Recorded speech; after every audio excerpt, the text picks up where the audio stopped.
Baik, selamat malam para pastor, suster, frater, bruder, dan saudara-saudari yang terkasih dalam Tuhan kita Yesus Kristus. Baiklah, webinar dengan tema Bedah Buku TPE Tata Perayaan Ekaristi 2020 pada malam hari ini kita akan mulaikan. Saya mewakili Civitas Akademika Sekolah Tinggi Filsafat Seminari Pineling mengucapkan selamat datang bagi kita semua, para pastor, frater, bruder, dan suster yang telah bergabung dalam webinar pada malam hari ini. Baik, sebelum saya melanjutkan acara kita pada malam hari ini, baiklah saya akan membacakan rangkaian acara webinar kita pada malam hari ini. Yang pertama, doa pembuka. Kemudian kita akan mendengarkan lagu Mars STFSP. Kemudian kita masuk pada acara inti kita pada malam hari ini, yaitu webinar. Dan webinar ini akan dimoderatori langsung oleh Pastor Hermas Asumbi, STTL, yang merupakan Sekretaris Prodi Filsafat Keilahian dan dosen kitab suci di Sekolah Tinggi Filsafat Seminari Pineling. Kemudian acara yang selanjutnya, ucapan terima kasih. Dalam hal ini akan dibawakan langsung oleh Ketua Sekolah Tinggi Filsafat Seminari Pineling, Pastor Gregorius Hertanto MSc. Kemudian doa penutup. Tanpa berlama-lama, mari kita buka kegiatan kita ini dengan doa pembukaan. Mari kita siapkan hati kita untuk berdoa. Mari kita berdoa dalam nama Bapa dan Putra dan Roh Kudus. Amin.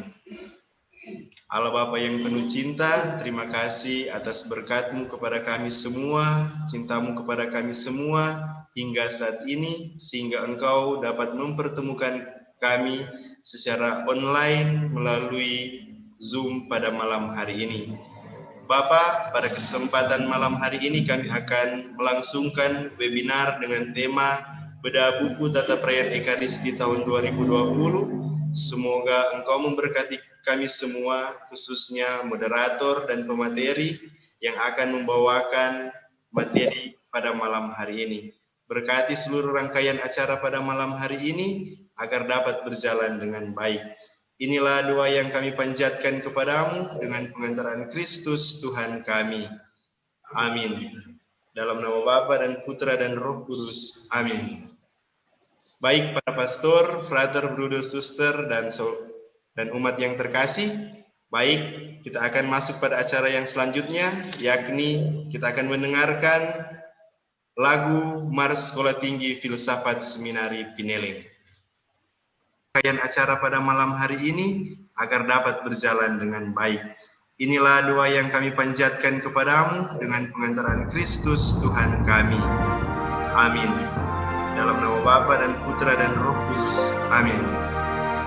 Baik para pastor, frater, bruder, suster, dan kawanku bersama Mahligai mahkota Pineling, megahlah ditimpa sinar surya, bertata bernaung bukit pantai, bangunnya bersusun bertingkah, mengisahkan sejarah, keliling membentang permai, lautan pohon hiur melambai, melipur hati yang susah, marilah sukaria.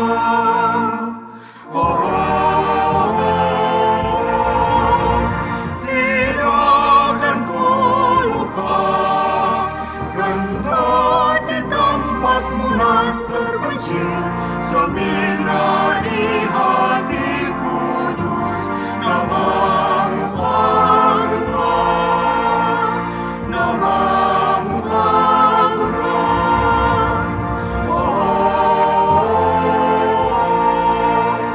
Tidak akan ku lupa kendati tempatmu nan terpencil, seminari hati kudus, namamu agunglah, namamu agunglah. Baik, terima kasih untuk kita sekalian. Kita akan memasuki acara puncak kita pada malam hari ini, yakni bedah buku Tata Perayaan Ekaristi 2020 yang akan dimoderatori oleh Pastor Hermas dan yang akan dibawakan pemateri oleh Pastor Stanley Ponda. Acara selanjutnya saya serahkan langsung kepada moderator kita pada malam hari ini, Pastor Hermas. Kepada Pastor dipersilahkan. Baik, terima kasih kepada Frater Christian Ponto, MC kita pada webinar malam hari ini yang telah memberikan waktu untuk saya. Baik, Bapak Ibu, saudara-saudari, terutama para dosen, para pastor, dan mahasiswi Sekolah Tinggi Filsafat Seminari Pineleng. Pada kesempatan ini kita akan melakukan pembedahan buku Tata Perayaan Ekaristi yang baru tahun 2020. Dan kita lakukan ini sebenarnya juga dalam rangka kita merayakan Disnatalis STFSP kita yang tercinta ini, yaitu pada besok hari, di mana kita merayakan hari ulang tahun ke-51 pengakuan Sekolah Tinggi Filsafat Seminari Pineleng oleh pemerintah. Baik, tanpa berlama-lama saya akan memberikan waktu kepada pemateri kita pada malam ini. Itulah Pastor Stanley Pondaa, tapi baiklah saya perkenalkan sedikit siapa dia ini. Kita semua mungkin sudah tahu, tapi mungkin juga masih ada yang belum mengenalnya, sehingga saya perkenalkan sedikit saja. Ini Pastor Stanley, Dr. Stanley Vianney Pondaa, SS MTH, lahir di Woloan, Desa Woloan, dekat Tomohon, di Sulawesi Utara pada tahun 1977. Beliau menyelesaikan pendidikan di STFSP pada tahun 2003, dan ditabiskan menjadi imam Katolik tahun 2007. Sebelum melanjutkan studi S2 di bidang teologi liturgi di Universitas Innsbruck di Austria, beliau bertugas di beberapa tempat, terutama yang saya ingat itu di Seminari Menengah Santo Franciscus Xaverius Kalkaskasen. Setelah menyelesaikan studi S2 di Universitas Innsbruck, beliau juga langsung melanjutkan pendidikan di tempat yang sama untuk tingkat doktoral dan selesai pada tahun 2018.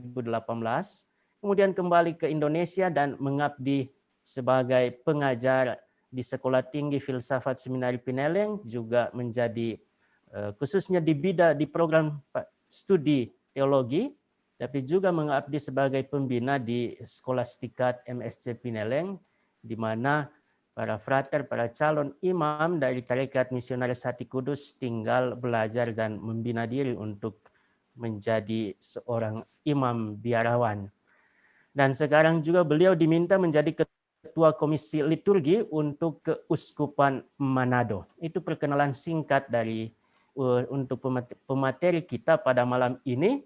Kita akan memberikan waktu kepada beliau untuk membedah Tata Perayaan Ekaristi yang baru tahun 2020. Tentu ada yang lama, yang sementara kita pakai mungkin, belum karena kita belum menggantinya. Kita sementara memakai Tata Perayaan Ekaristi tahun 2005 yang dikeluarkan oleh KWI. Tetapi beberapa hari yang lalu kita tahu bersama bahwa KWI telah mengeluarkan setelah membuat launching secara publik ini TPE yang baru ini, dan tentu kita sekarang akan mulai memakainya secara resmi.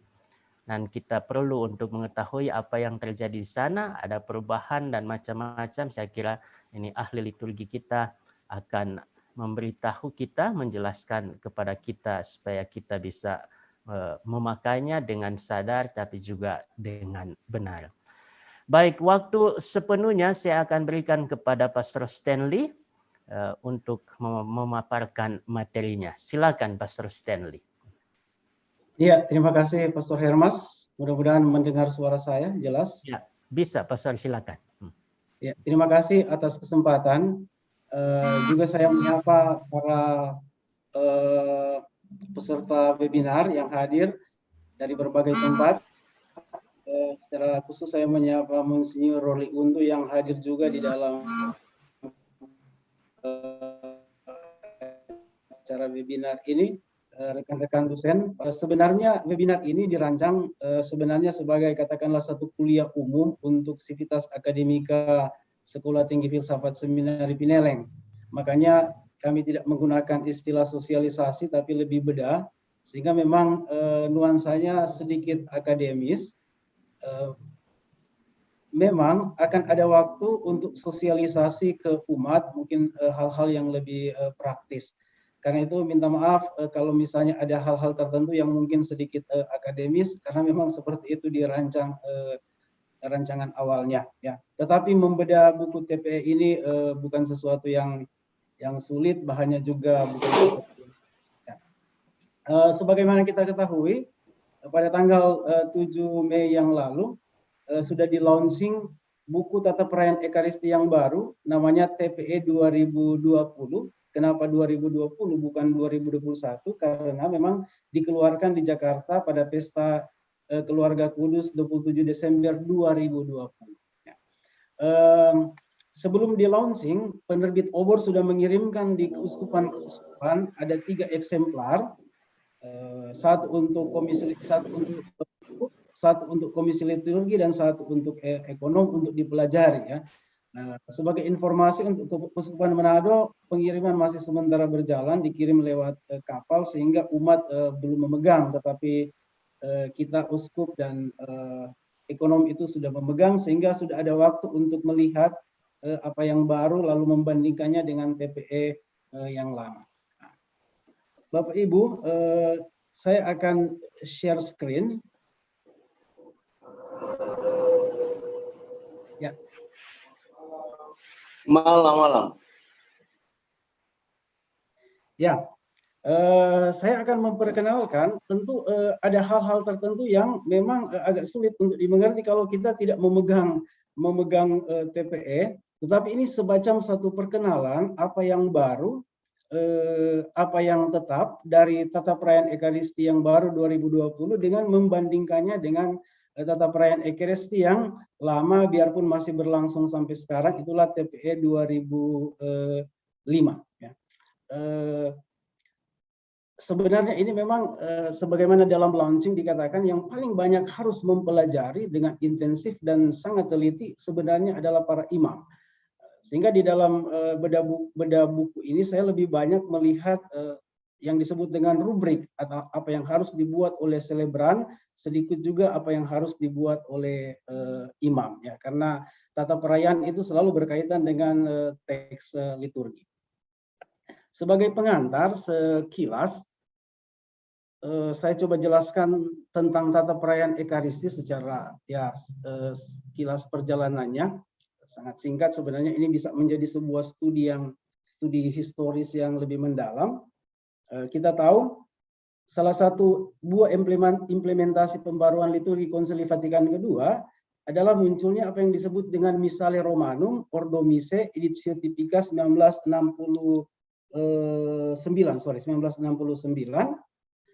yang kemudian dipromulgasikan pada 26 Maret 1970. Makanya istilah resminya adalah Missale Romanum 1970 atau buku Misa Romawi 1970. Lalu berdasarkan buku misa Romawi ini, lalu Gereja Indonesia itu membuat terjemahan untuk umat Katolik di Indonesia dan menghasilkan sebuah buku yang namanya Aturan Upacara Misa. Ini buku misa pertama sesudah Konsili Vatikan II. Lalu kemudian buku Missale Romanum ini yang dikeluarkan 1970 itu kemudian direvisi lagi.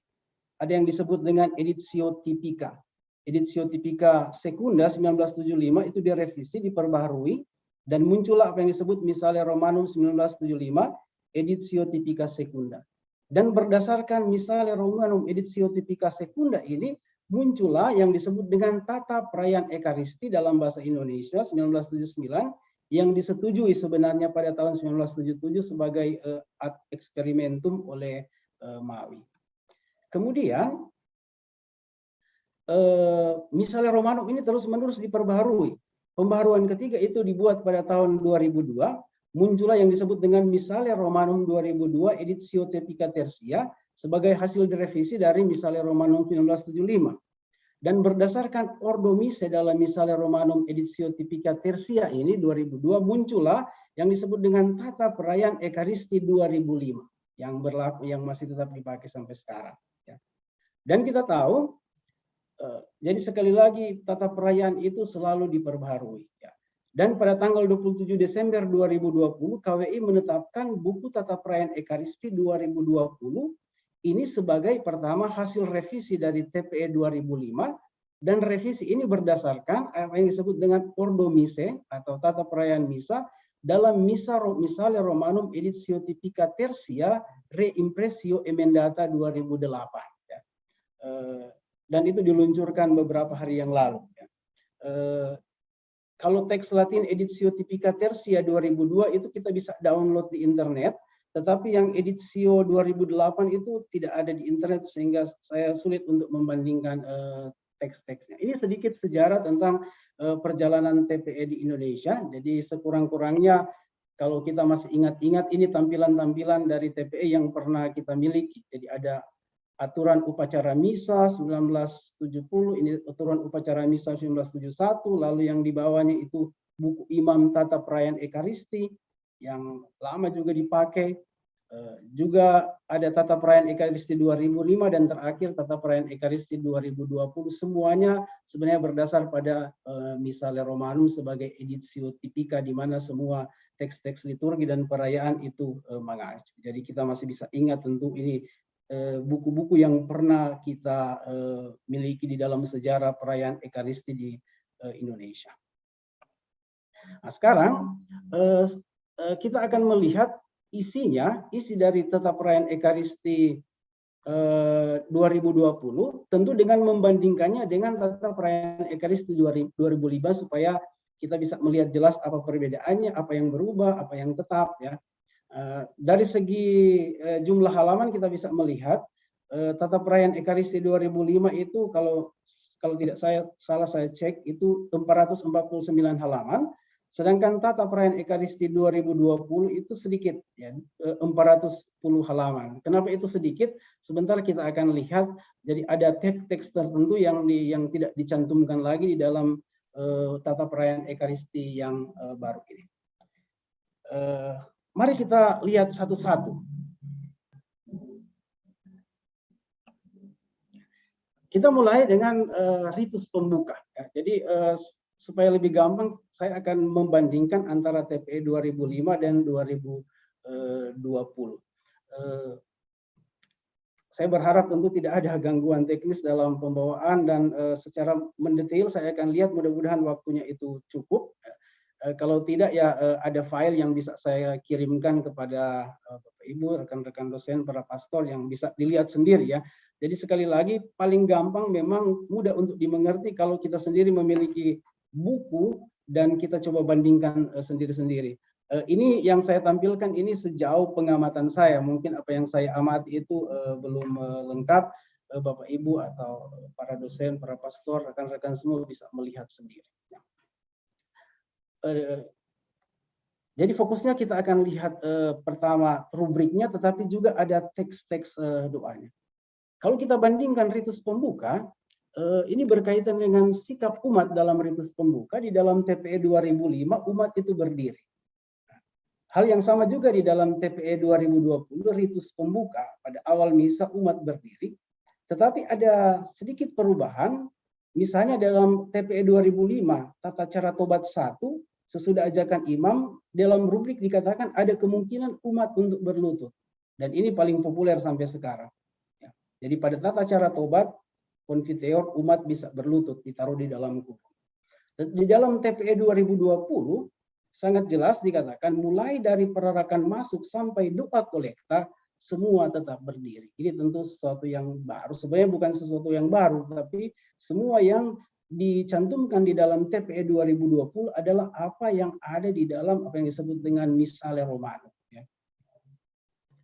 Nah, ini tentu perlu pembiasaan. Ya, nanti sebentar kita lihat kenapa pada saat tobat itu umat berdiri, bukan berlutut, apalagi dalam perarakan masuk, rubrik 2005 mengatakan imam dan para pelayan lain berarak menuju ke altar, menggabungkan diri dengan umat yang berhimpun. Ini cuma soal rumusan sebenarnya, tetapi punya implikasi teologis yang sangat penting.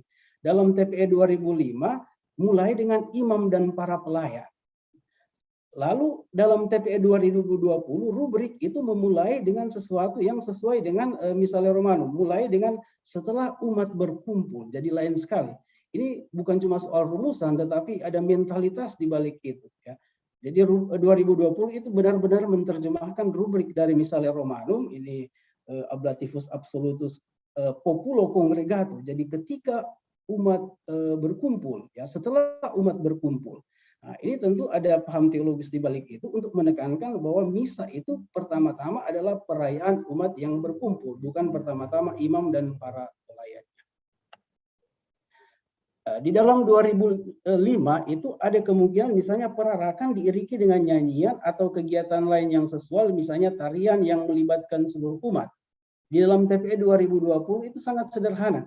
Perarakan diiringi dengan nyanyian perarakan masuk. Cantus ad introitum. Nah, ini tentu pertanyaan baginya apakah tarian itu tidak bisa lagi. Ini tentu pertanyaan pastoral yang nanti bisa kita lihat ya. Sekarang kita fokus dulu apa yang ada di dalam rubrik. Ya. Di dalam TPE 2005 rubrik mengatakan setibanya mereka di ruang altar, imam dan umat menyatakan penghormatan kepada Allah dengan membungkuk hikmat. Jadi imam dan umat. Tapi di dalam TPE 2002 sangat jelas dikatakan setelah tiba di depan altar, imam bersama para pelayan membungkuk atau berlutut. Ya. Jadi yang membungkuk atau berlutut itu hanya imam dan para pelayan. Tidak seperti dalam 2005 kemungkinan umat, biarpun kita tahu di Kuskupan Manado tidak lazim, umat juga menunggu. Jadi yang membungkuk hanya imam dan para pelayan. Ada juga kemungkinan berlutut, menurut PUMR dikatakan berlutut kalau di panti imam ada tabernakal, ada sakramen Maha Kudus yang ada di dalamnya. TPE 2020 rubrik mengatur juga tentang tindakan lektor atau diakon pembawa evangeliarum yang tentu kita bisa baca sendiri. Itu tanda salib. Ya hampir tidak ada perubahan. Rubriknya 2005 mengatakan imam dan menandai dirinya dengan tanda salib sambil berkata sebagai berikut. TPE 2020 setelah nyanyian perarakan masuk berakhir, imam dan umat membuat tanda salib sementara ibu imam berkata ya sama. Lalu salam. Dalam rubrik TPE 2005 dikatakan sesudah itu sambil membuka tangan atau dengan cara lain menurut kebiasaan setempat imam menyampaikan salam. Jadi kita perhatikan itu kebanyakan yang diatur itu soal tindak tanduk imam. Ya. Umat itu sangat sedikit. Nanti kita lihat apa yang harus dibuat oleh umat. Di dalam TPE 2020 ini sebenarnya soal rumusan-rumusan ya. Ini soal penterjemahan. Ya. Bagaimana menerjemahkan. Ya.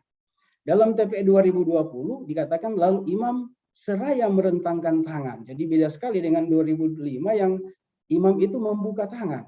Memberi salam kepada umat dengan berkat. Jadi dalam TPE 2020 tindakan imam pada bagian salam adalah menyampaikan salam dengan merentangkan tangan, manus extendens.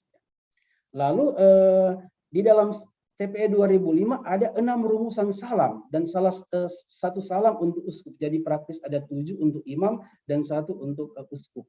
Tetapi di dalam TPE yang baru hanya ada 3 rumusan salam.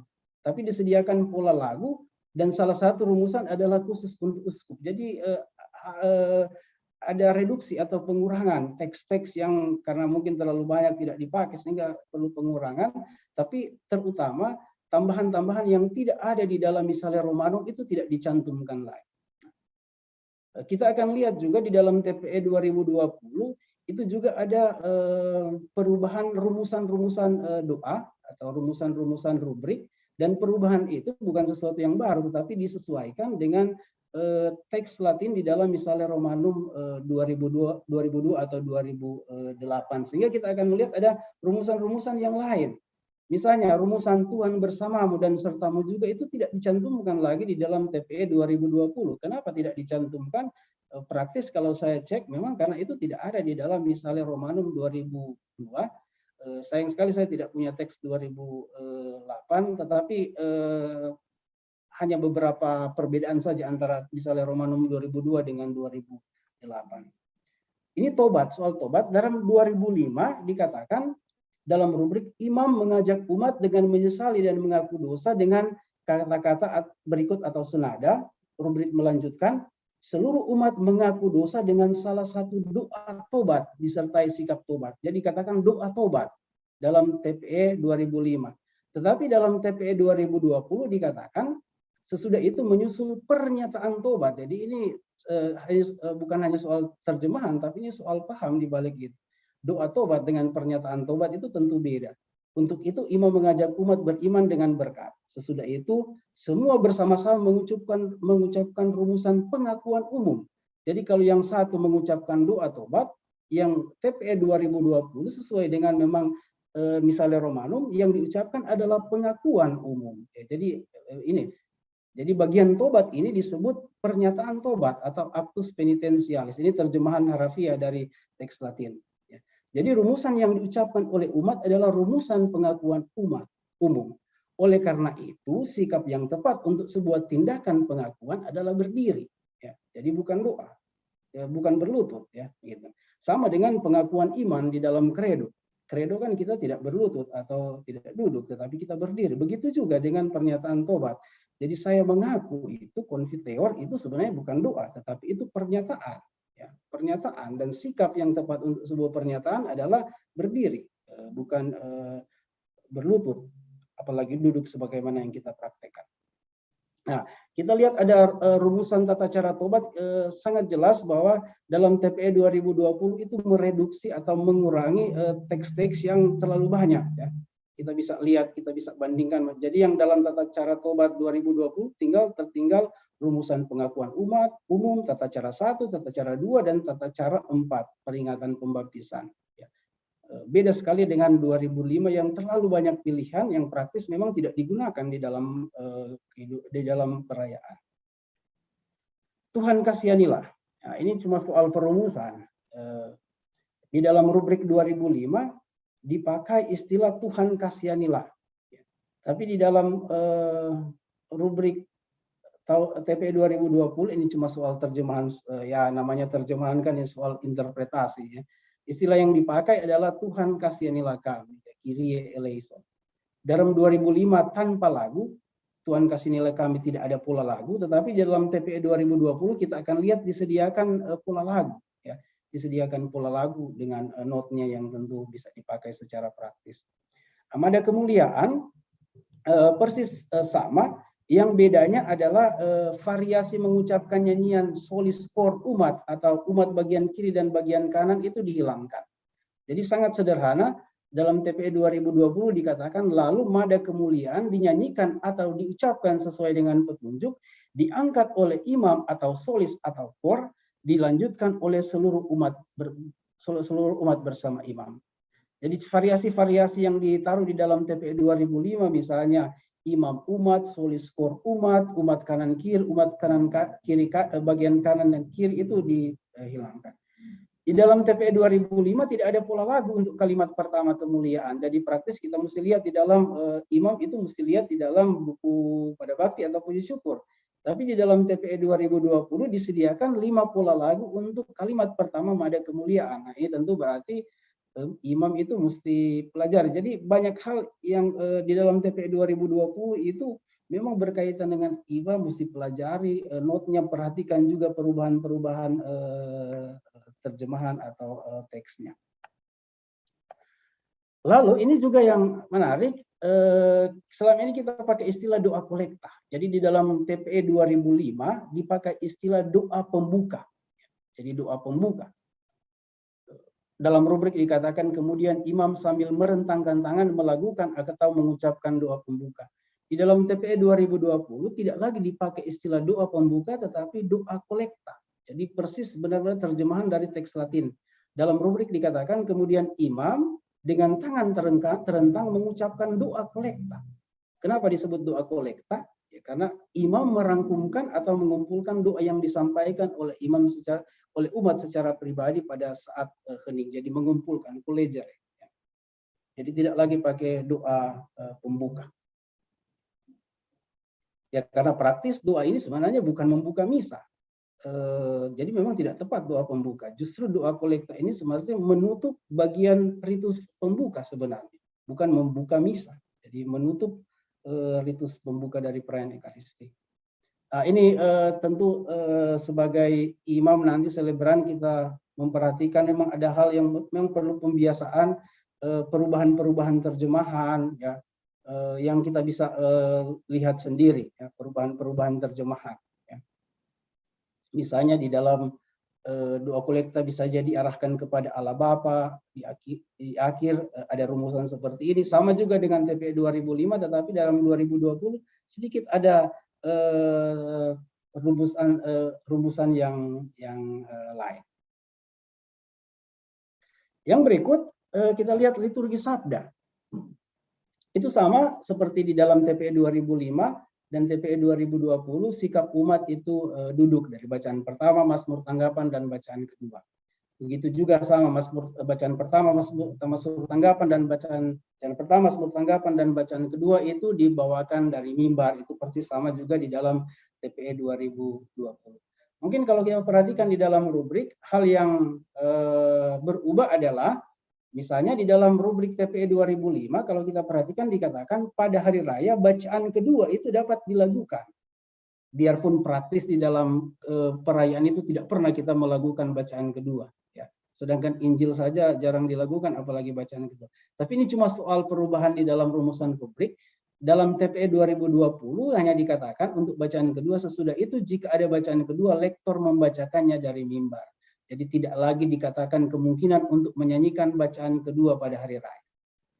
Saat hening itu sama, ya. Di dalam TPE 2020 dijelaskan sesudah itu ada saat hening, tujuannya untuk apa? Saat hening pada bacaan pertama dan kedua untuk meresapkan sabda Allah. Biarpun kita sadar bahwa bagian ini saat hening itu banyak kali dilalaikan di dalam liturgi sabda. Ini bait pengantar Injil atau Haleluya, sama TPE 2005, TPE 2020 itu umat berdiri, ya, sikap yang sudah biasa. Di dalam TPE 2005 berdiri, kenapa berdiri? Dijelaskan umat berdiri sebagai ungkapan hormat kepada sabda Allah. Di dalam TPE 2020 lebih diperjelas dengan aklamasi itu umat menyambut dan menyapa Tuhan yang siap bersabda. Ini perbedaan rumusan tetapi juga memperkaya makna di balik aklamasi itu. Juga ada rumusan ini berkaitan dengan imam. Jadi rumusan berkat imam untuk diakon yang akan mewartakan Injil, ya. Ya praktis jarang sekali kita pakai. Kalau ada diakon yang akan mewartakan Injil, ada perbedaan sedikit di dalam rumusan. Nah, ini tentu berkaitan sekali lagi berkaitan dengan imam. Misalnya contohnya kalau di dalam TPE 2005 dikatakan semoga Tuhan menyucikan hati dan budi saudara supaya dapat mewartakan Injil dengan baik dan seterusnya. Dalam TPE 2020 dikatakan semoga Tuhan menyucikan hati dan mulut saudara supaya saudara pantas dan sanggup mewartakan Injilnya dan seterusnya. Begitu juga rumusan imam sebelum mewartakan Injil, ya. Ini yang disebut dengan sekreta atau sekreto, doa-doa yang dibawakan oleh imam di dalam hati, yang ya mungkin sudah mulai dilupakan oleh para imam, ya. Misalnya rumusan imam sebelum mewartakan Injil ada perubahan dari 2005 dengan 2020. Kalau 2005 rumusannya adalah imam sebelum mewartakan Injil dia menunduk ya, altar dan mengatakan sucikanlah hati dan budiku ya Allah yang Maha Kuasa supaya aku dapat mewartakan Injil dengan baik. Di dalam 2020 terjemahannya itu mengacu kepada teks Latin, Allah yang Maha Kuasa bersihkanlah hati dan mulutku supaya aku dapat mewartakan Injil sucimu dengan pantas. Jadi sekali lagi soal terjemahan diperbaiki, memang disesuaikan dengan teks Latin di dalam Misale Romani. Masih berkaitan dengan Injil, ini juga rubrik ada beberapa perubahan, misalnya dalam rubrik untuk Injil dikatakan diakon atau imam pergi ke mimbar, dalam perayaan Maria ia disertai putra altar yang membawa pedupaan dan lilin bernyala. Ini sebenarnya sama dengan TPE 2020, rubrik untuk Injil dikatakan sesudah itu diakon atau imam menuju ke mimbar bila perlu diiringi oleh pelayan pedupaan dan pelayan lilin. Nah, mungkin kalau kita hanya sekedar teliti untuk melihat ini soal penggunaan istilah. Kalau di dalam TPE 2005 dipakai istilah putra altar. Tetapi kalau dalam TPE 2020 persis menerjemahkan teks Latin. Jadi disebut pelayan-pelayan atau ministris. Ya. Lalu pedupaan dipakai dalam perayaan Maria. Ini juga soal terjemahan. Di dalam TPE 2020 sekali lagi sangat konsisten menerjemahkan istilah bahasa Latin. Pedupaan dipakai bila perlu. Bahasa Latinnya itu pro opportunitate. Ini soal terjemahan. Nah, kita sampai di sini mulai melihat bagaimana TPE 2020 itu sangat setia berorientasi atau menerjemahkan teks dari misalnya Romanum 2008 edisio versi emendata. Nah, Injil ini juga ada perubahan. Sekali lagi ini berkaitan dengan imam, ya. Dan ini perlu pembiasaan. Dalam TPE 2005, dalam dialog dengan umat, ini sudah biasa. Tuhan bersamamu dan bersama rohmu, atau Tuhan sertamu dan sertamu juga. Dan inilah Injil Yesus Kristus menurut Matius. Dijawab, dimuliakanlah Tuhan. Nah, di dalam TPE 2020, itu lalu di terjemahannya itu disesuaikan dengan teks Latin. Jadi dialog dengan umat berbunyi, Tuhan bersamamu dan bersama rohmu. Nah, ini yang baru. Imam mengatakan inilah Injil suci menurut Lukas.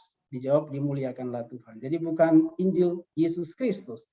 Nah, rumusan yang dipakai inilah Injil suci itu persis terjemahan harafiah dari teks Latin Lectio Sancti Evangelii Secundum. Jadi Lectio Sancti Evangelii. Jadi inilah Injil suci, bukan Injil suci menurut ini, ya.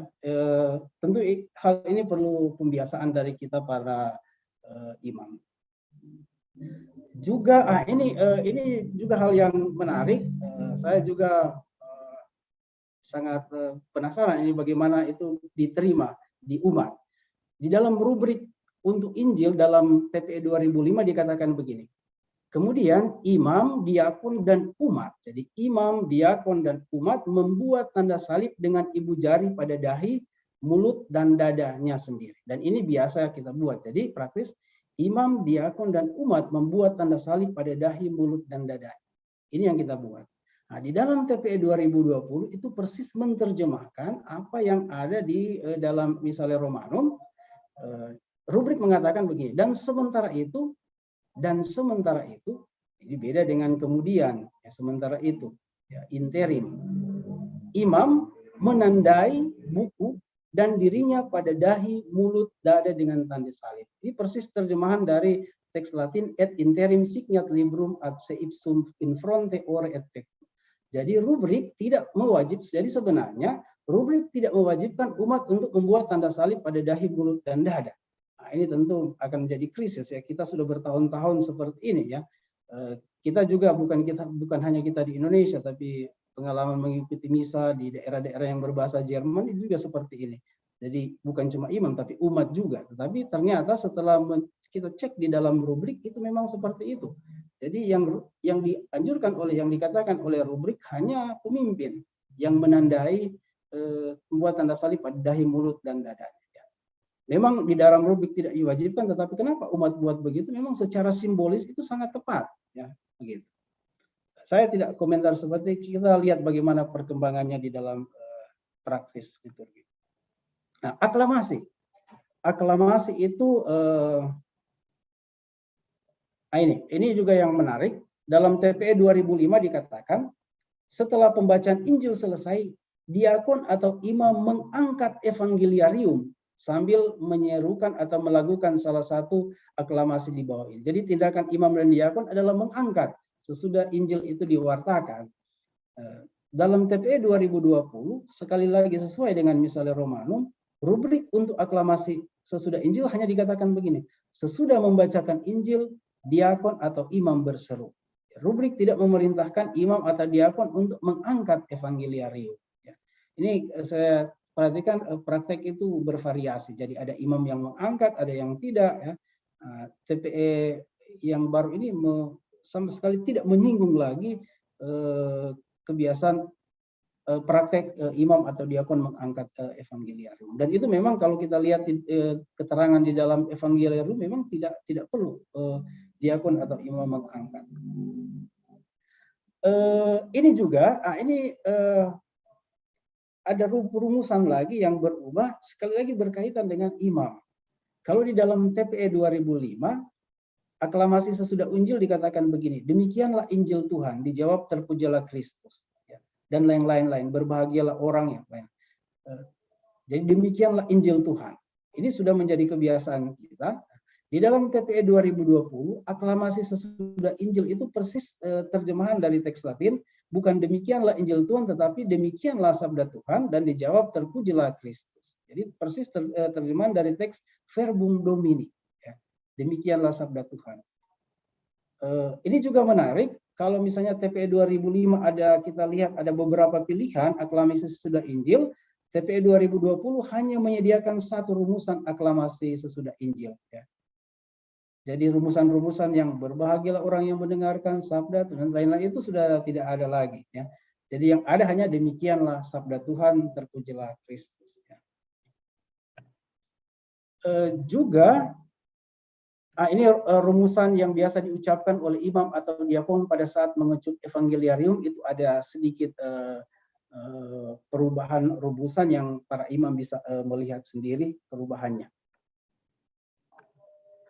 Homili juga tidak ada yang berubah, tapi ini menarik juga kalau kita melihat rubriknya. Kalau di dalam TPE 2005 dikatakan imam atau diakon menyampaikan homili itu sambil berdiri di tempat duduk atau di mimbar atau di tempat lain yang serasi. Jadi kalau menurut TPE 2005 ada beberapa kemungkinan homili itu disampaikan, entah di mimbar atau di tempat duduk atau di tempat lain. Ya. Biarpun di dalam praktek ya sudah kita sebagai imam membawakan homili itu di mimbar, tapi ternyata TPE 2005 memberikan kemungkinan tempat lain. Kita lihat kalau misalnya Paus dia berkhotbah itu selalu sekurang-kurangnya pada zaman Paus Benediktus dia selalu berkhotbah di tempat duduk, sambil duduk. Dalam TPE 2002 sangat jelas dikatakan homili dibawakan oleh imam atau diakon pada setiap hari Minggu, dan tidak lagi disebutkan di mana itu homili itu dibawakan. Tapi kalau kita baca dokumen-dokumen liturgi misalnya PUMR sangat jelas homili itu sebenarnya bisa diadakan entah di mimbar, bisa juga di tempat duduk atau tempat lain. Ya. Jadi TPE 2020 tidak lagi menyebut, atau memang di dalam misalnya Romanum tidak disebut di mana homili itu dibuat. Ya. Secara tradisional kita tahu homili itu dibuat di atas mimbar, tetapi di mimbar. Tetapi PUMR sebenarnya memberikan kemungkinan bahwa homili itu bisa juga dibawakan di tempat duduk atau di tempat lain yang serasi. Nah, syahadat. Ini di sini juga ada beberapa perubahan. Syahadat, kalau di dalam TPE 2005 bagaimana sikap umat? Karena syahadat ini adalah pengakuan sama dengan pernyataan tobat, bukan doa, maka umat mengucapkan atau melakukan syahadat dengan sikap ikrar atau berdiri. Ini yang dikatakan di dalam TPE 2005. Ya. Di dalam TPE 2020 umat berdiri sama. Ya. Istilah yang dipakai juga selain syahadat dipakai istilah pengakuan iman. Tapi kalau kita lihat kalau di dalam TPE 2005 tidak ada pola lagu untuk kalimat pertama syahadat, karena itu imam itu mesti cari di tempat lain. Tapi di dalam TPE 2020 ada dua pola lagu untuk kalimat pertama syahadat. Tentu sangat membantu para imam di dalam merayakan Ekaristi. Sudah ada pola lagu untuk kalimat pertama syahadat, bahkan dua pola lagu. Nah, sekali lagi ini tugas kita para imam adalah mempelajari, tidak ada cara lain selain mempelajari. Ini juga ada rubrik, ini mulai menjadi kebiasaan. Di dalam TPE 2005 dikatakan untuk rubrik untuk syahadat ayat ayat yang dicetak miring diucapkan sambil membungkuk, khusus pada hari Natal berlutut. Itulah ayat ia dikandung dari Roh Kudus, dilahirkan oleh perawan Maria dan menjadi manusia. Nah, kita sudah tahu dan ini sudah dipraktekkan, tata gerak umat pada saat mengucapkan kata-kata ini adalah membungkuk, dan dalam TPE 2005 dikatakan berlutut pada hari raya Natal.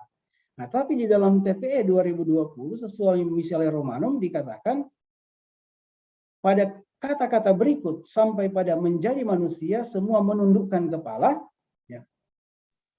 Menundukkan kepala, jadi bukan membungkuk, karena memang praktis di tempat duduk agak sulit untuk membungkuk, jadi hanya menundukkan kepala. Nah, pada hari raya kabar sukacita dan hari raya Natal itu semua berlutut. Jadi kalau di dalam TPE 2005 berlutut hanya pada hari raya Natal, TPE 2020 memperjelas umat itu berlutut pada saat mengucapkan kata-kata ini pada hari raya kabar sukacita dan pada hari raya Natal. Jadi ini. Lalu doa umat. Nah, ini hanya soal istilah juga.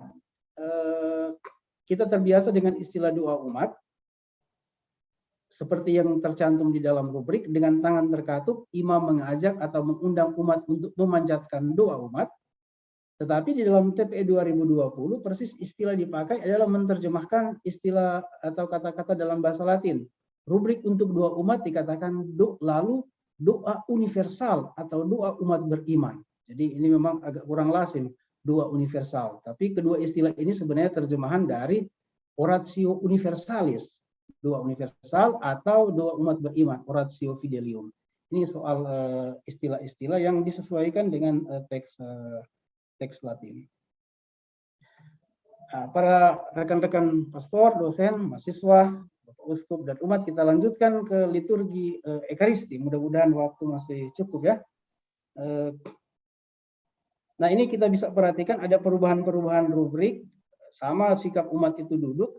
Misalnya di dalam 2005, rubrik itu untuk persiapan persembahan mengatakan persiapan persembahan diawali dengan kolekta. Lalu ada rubrik yang mengatakan seluruh acara ini dapat diiringi nyanyian persiapan persembahan atau kegiatan lain yang sesuai.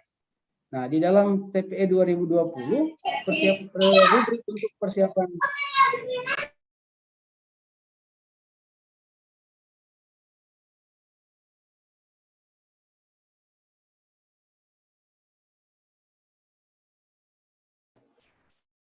Pastor Stanley, maaf, itu mic-nya lagi mute. Tolong dia.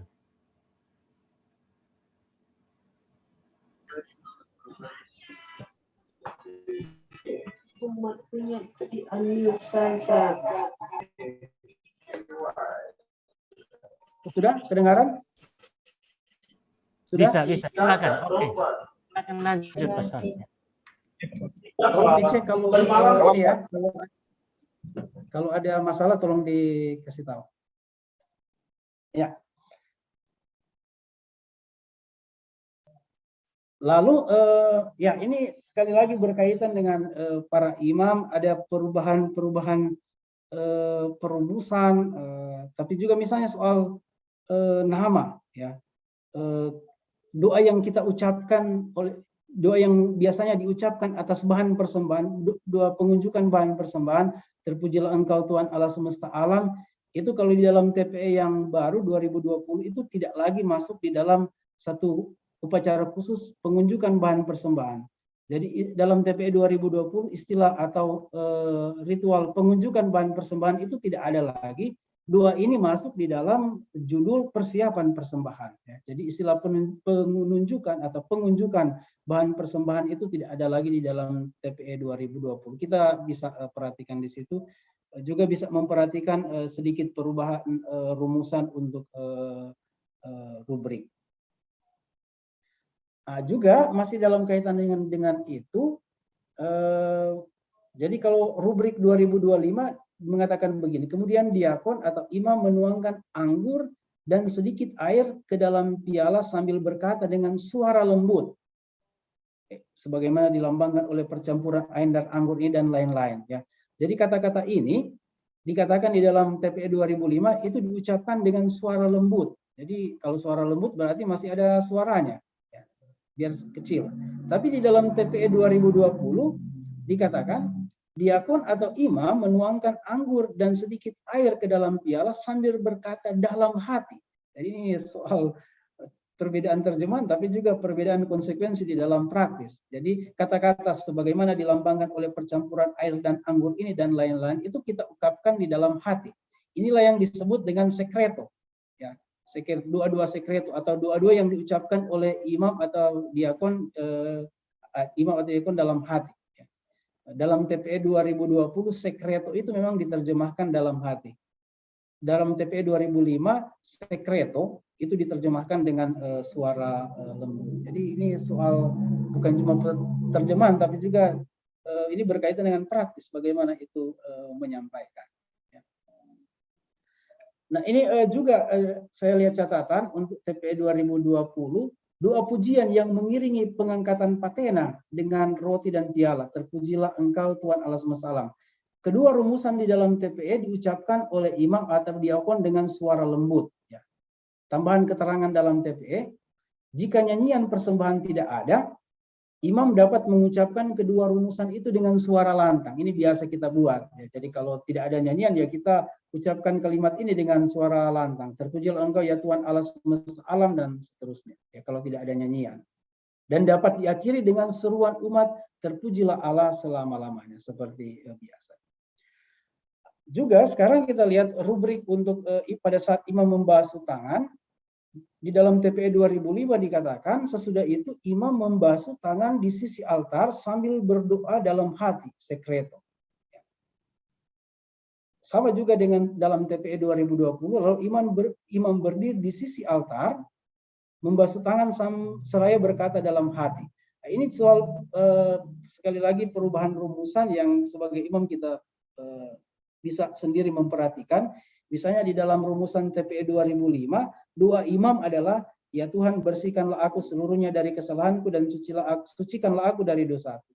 Dalam TPE 2020 sedikit ada perubahan terjemahan, ya Tuhan basuhlah aku dari kesalahanku dan sucikanlah aku dari dosaku. Ya.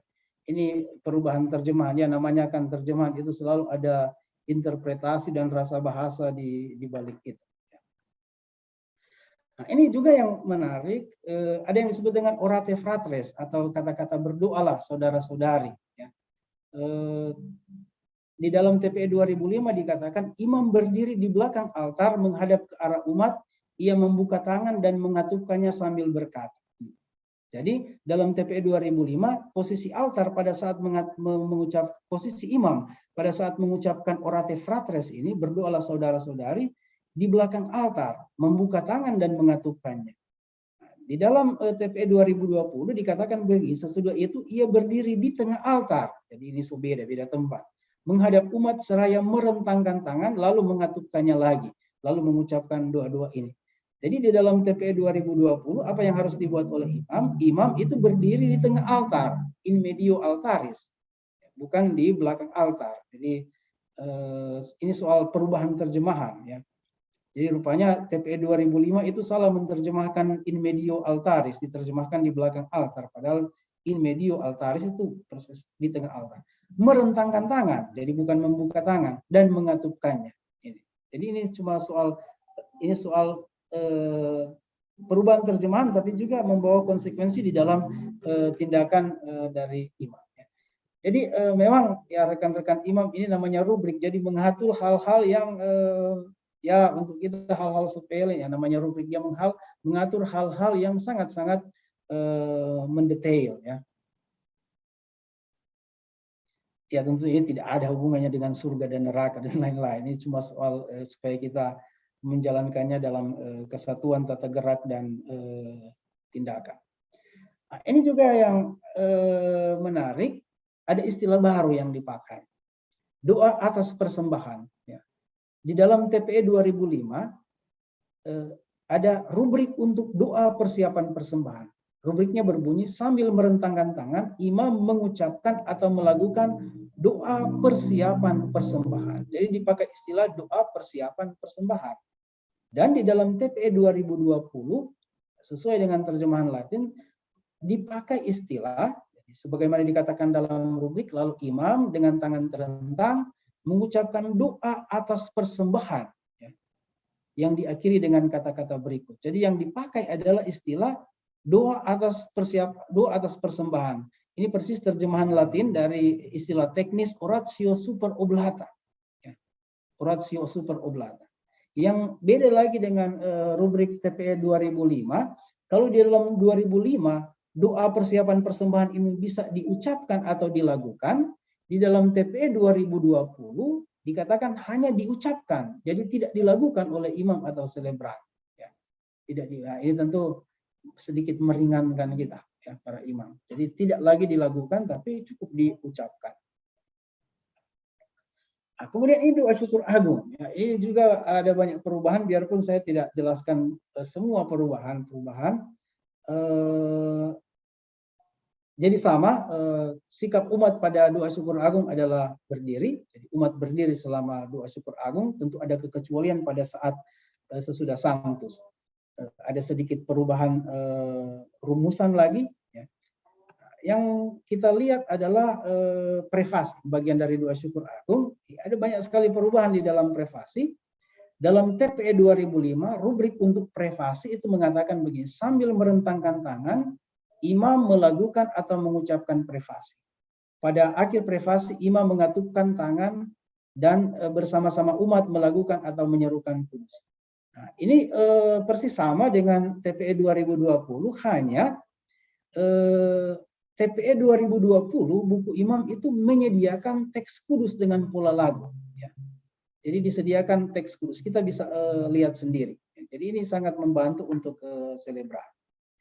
Catatan lain untuk prefasi adalah dari segi jumlah. Kalau kita lihat dalam TPE 2005 ada 61 teks prefasi. Ya. Ada 3 prefasi Advent dan daftar prefasi terakhir adalah prefasi Aron. Dalam TPE 2020 teks prefasi itu tinggal 60. Mana yang hilang? Jadi kalau yang di TPE 2005 Advent itu ada 3 prefasi, sekarang di dalam 2020 tinggal 2 prefasi, karena memang di dalam misalnya Romanum, prefasi Advent itu hanya 2. Ya. Yang 2005 yang menambahkan 1. Ya. Juga ada perbaikan, beberapa perbaikan nama dan rumusan prefasi, kita bisa lihat dari file yang dikirimkan oleh Komisi Liturgi KWI, ada nama-nama yang berubah, tentu ada banyak teks yang juga sedikit direvisi. Yang paling kentar adalah rumusan pada awal pada awal prefasi. Rumusan awal prefasi sesudah dialog pembuka. Kita sudah terbiasa dengan rumusan ini. Misalnya contoh prefasi Advent pertama. Sungguh layak dan sepantasnya ya Bapa yang kudus, dan seterusnya dan seterusnya. Ya. Tetapi di dalam TPE 2020 dia menerjemahkan sesuai dengan teks Latin. Misalnya contoh prefasi Advent pertama. Prefasi pertama Advent. Sungguh pantas dan benar, layak dan menyelamatkan. Jadi ini ya untuk kita para imam tentu tidak kurang lazim karena kita terbiasa dengan sungguh layak dan sepantasnya. Tapi persis sungguh pantas dan layak, sungguh pantas dan benar, layak dan menyelamatkan itu terjemahan dari teks Latin Veredignum et Justum est equum et salutare. Ya. Biarpun kalau kita lihat untuk saya agak kurang konsisten menerjemahkan. Seharusnya kalau lihat keseluruhan teks Latin untuk saya harusnya diterjemahkan sungguh layak dan sepantasnya, benar dan menyelamatkan. Ya. Karena aklamasi terakhir dari umat dalam dialog pembuka bunyinya Veredignum et Justum. Ya. Tapi ini soal lain. Nah ini nama-nama doa syukur agung ini mengalami perubahan yang sangat ya mungkin juga mencengangkan. Kita sudah terbiasa di dalam TPE 2005 berbicara tentang doa syukur agung 1 sampai doa syukur agung 10. Jadi namanya doa syukur agung 1, DSA 2 sampai DSA ke 10. Ya. Dengan mulai dari 5 sampai 10 ada nama-nama sendiri. Nah, kita perhatikan lihat TPE 2020 masih tetap ada doa syukur 10 doa syukur agung, teks doa syukur agung. Tapi nama-namanya itu berubah. Nama-namanya memang disesuaikan dengan nama resmi di dalam misalnya Romanum. Misalnya DSA 1, doa syukur agung 1, kanon Romawi, DSA 2, DSA 3, DSA 4, Dan tidak ada lagi di SA5. Ya, yang ada adalah doa syukur agung rekonsiliasi 1, doa syukur agung rekonsiliasi 2. Dan ini doa untuk berbagai kepentingan 1, 2, 3, 4. Nah, pertanyaannya ini ada yang hilang ya. Yang dulu kita sebut doa syukur agung ke-8, 9, 10.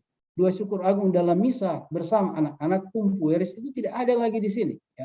Padahal kita tahu ini doa syukur agung yang paling disenangi ya, paling apalagi karena itu melibatkan umat, tapi sayang sekali itu tidak ada lagi di dalam TPE 2020 ya. Tentu banyak orang, banyak imam itu akan merindukan doa syukur agung yang ya termasuk juga populer. Memang doa syukur agung disebut doa syukur agung ini disebut untuk misa bersama anak-anak, tapi kalau kita perhatikan tidak ada nuansa anak-anak di situ. Justru kata-kata Allah berbelas kasih itu kata-kata yang kadang-kadang untuk kita sangat menyentuh, sehingga mungkin ini juga yang menjelaskan kenapa doa-doa syukur agung ini sangat disenangi di tengah umat. Tapi itu tidak ada. Kenapa? Karena doa syukur agung ini, doa syukur agung dalam misa bersama anak-anak tidak dicantumkan lagi di dalam misalnya Romanum 2008. Ya. Sehingga praktis itu tidak lagi, dengan demikian tidak lagi diterjemahkan, dimasukkan di dalam TPE 2020. Nah ini, doa syukur agung dari 7, 8, 9, 10 itu dari mana? Itu persis, kalau misalnya di dalam TPE 2005, ini ada doa syukur agung untuk berbagai, kalau misalnya dalam TPE 2005 kita perhatikan ada doa syukur agung ke-7. Di dalam doa syukur agung ke-7 itu ada 4 teks, 4 prefasi. Ada 4 prefasi, dan itu sebenarnya kalau di dalam misalnya Romanum itu merupakan doa syukur agung yang mandiri. Jadi ada 4, bukan hanya 4 prefasi, tapi memang 4 doa syukur agung, dan itu yang dimasukkan di dalam TPE 2020 dengan doa syukur agung pada nomor 7, 8, 9, 10. Itu ya. Ini yang tadi saya jelaskan kenapa mana ini doa syukur agung yang populer dan sangat disenangi ya. Ya, kita tinggal merindukannya, ya. Tidak akan lagi mengucapkannya mungkin. Yang berubah juga di dalam doa syukur agung adalah rumusan kisah institusi konsekrasi, dan ini sekali lagi berkaitan dengan imam, ya, para imam. Misalnya di dalam kata-kata atas roti, kalau kita perhatikan itu ada tambahannya. Jadi kalau kita hanya biasa mengatakan terimalah dan makanlah, inilah tubuhku yang diserahkan bagimu, dalam TPE yang baru diterjemahkan atau rumusannya berbunyi terimalah dan makanlah kamu semua. Jadi ini tambahan kamu semua, inilah tubuhku yang diserahkan bagimu. Sama juga dengan kata-kata atas anggur, terimalah dan minumlah kamu semua, inilah piala darahku dan seterusnya. Jadi yang ditambahkan adalah kamu semua. Ini terjemahan dari teks Latin ex eo omnes. Ya. Memang ternyata kita perhatikan kata-kata ex eo omnes itu tidak diterjemahkan di dalam TPE 2005. Sekarang di dalam TPE 2020 itu lalu diterjemahkan. Ya. Nah ini yang tidak diterjemahkan harafiah yang menarik, ini promultis yang ditumpahkan bagimu dan bagi semua orang. Ini jadi bahan dalam konteks diskusi bukan hanya liturgi tetapi diskusi biblis, ini sangat banyak diangkat. Ini kenapa misalnya dalam banyak doa syukur agung promultis ini diterjemahkan semua orang, termasuk di dalam teks bahasa Indonesia. Di dalam teks-teks doa syukur agung dalam bahasa Jerman atau bahasa Inggris atau bahasa Italia juga mereka sudah mengubah di promultis ini diterjemahkan bagi banyak orang, bukan semua orang. Tapi di Indonesia ini dipertahankan. Nah ini aklamasi. Ya, disinilah sebenarnya tugas umat, ya, karena TPE yang baru 2020 itu menyediakan pola-pola lagu aklamasi yang baru, ya, yang baru. Kalau di dalam TPE 2005 ada 6 teks aklamasi dengan pola lagu tapi pola lagunya terdapat di dalam lampiran. Dalam TPE 2020 terdapat 3 teks aklamasi masing-masing dengan satu pilihan, dan dilengkapi dengan pola lagu yang baru. Nah, di sini umat mesti para pastor paroki atau seksi liturgi mesti mengajar umat, karena kalau kita perhatikan pola lagunya itu sangat lain. Tapi syukurlah ada YouTube yang nanti akan beredar, umat bisa mempelajari ini. Jadi di bagian aklamasi umat ini tugas umat untuk mempelajari. Ya, imam dengan umat, karena pengantar yang disampaikan oleh imam juga pola lagunya itu baru sekali. Ini contoh teks aklamasi dalam TPE 2020. Terjemahannya itu sangat disesuaikan dengan teks Latinnya. Yang baru juga di dalam TPE 2020 adalah penambahan Santo Yosef di dalam doa syukur agung kedua sampai dengan doa syukur agung untuk berbagai keperluan. Ya. Di dalam doa syukur agung pertama itu sudah lama, sejak tahun 1962 atau 63 Paus sudah menambahkan. Tapi yang baru itu penambahan Santo Yosef. Ya. Jadi doa misalnya di dalam rumusan doa syukur agung kedua, misalnya kami mohon kasihanilah kami semua agar kami engkau terima dalam kebahagiaan abadi bersama Santa Perawan Maria Bunda Allah, Santo Yosef mempelainya dan para rasul dan semua orang kudus ini. Ya. Juga ada, saya tunjukkan beberapa contoh perubahan di dalam teks doa syukur agung. Di dalam teks doa syukur agung pertama pasti ada perubahannya, tapi kita bisa lihat sendiri. Yang saya mau tunjukkan, yang pertama adalah perubahan di dalam doa syukur agung yang kedua. Nah, kita tahu dalam TPE 2005, doa syukur agung kedua ada rumusan khusus untuk hari Minggu. Ya. Ada rumusan khusus untuk hari Minggu.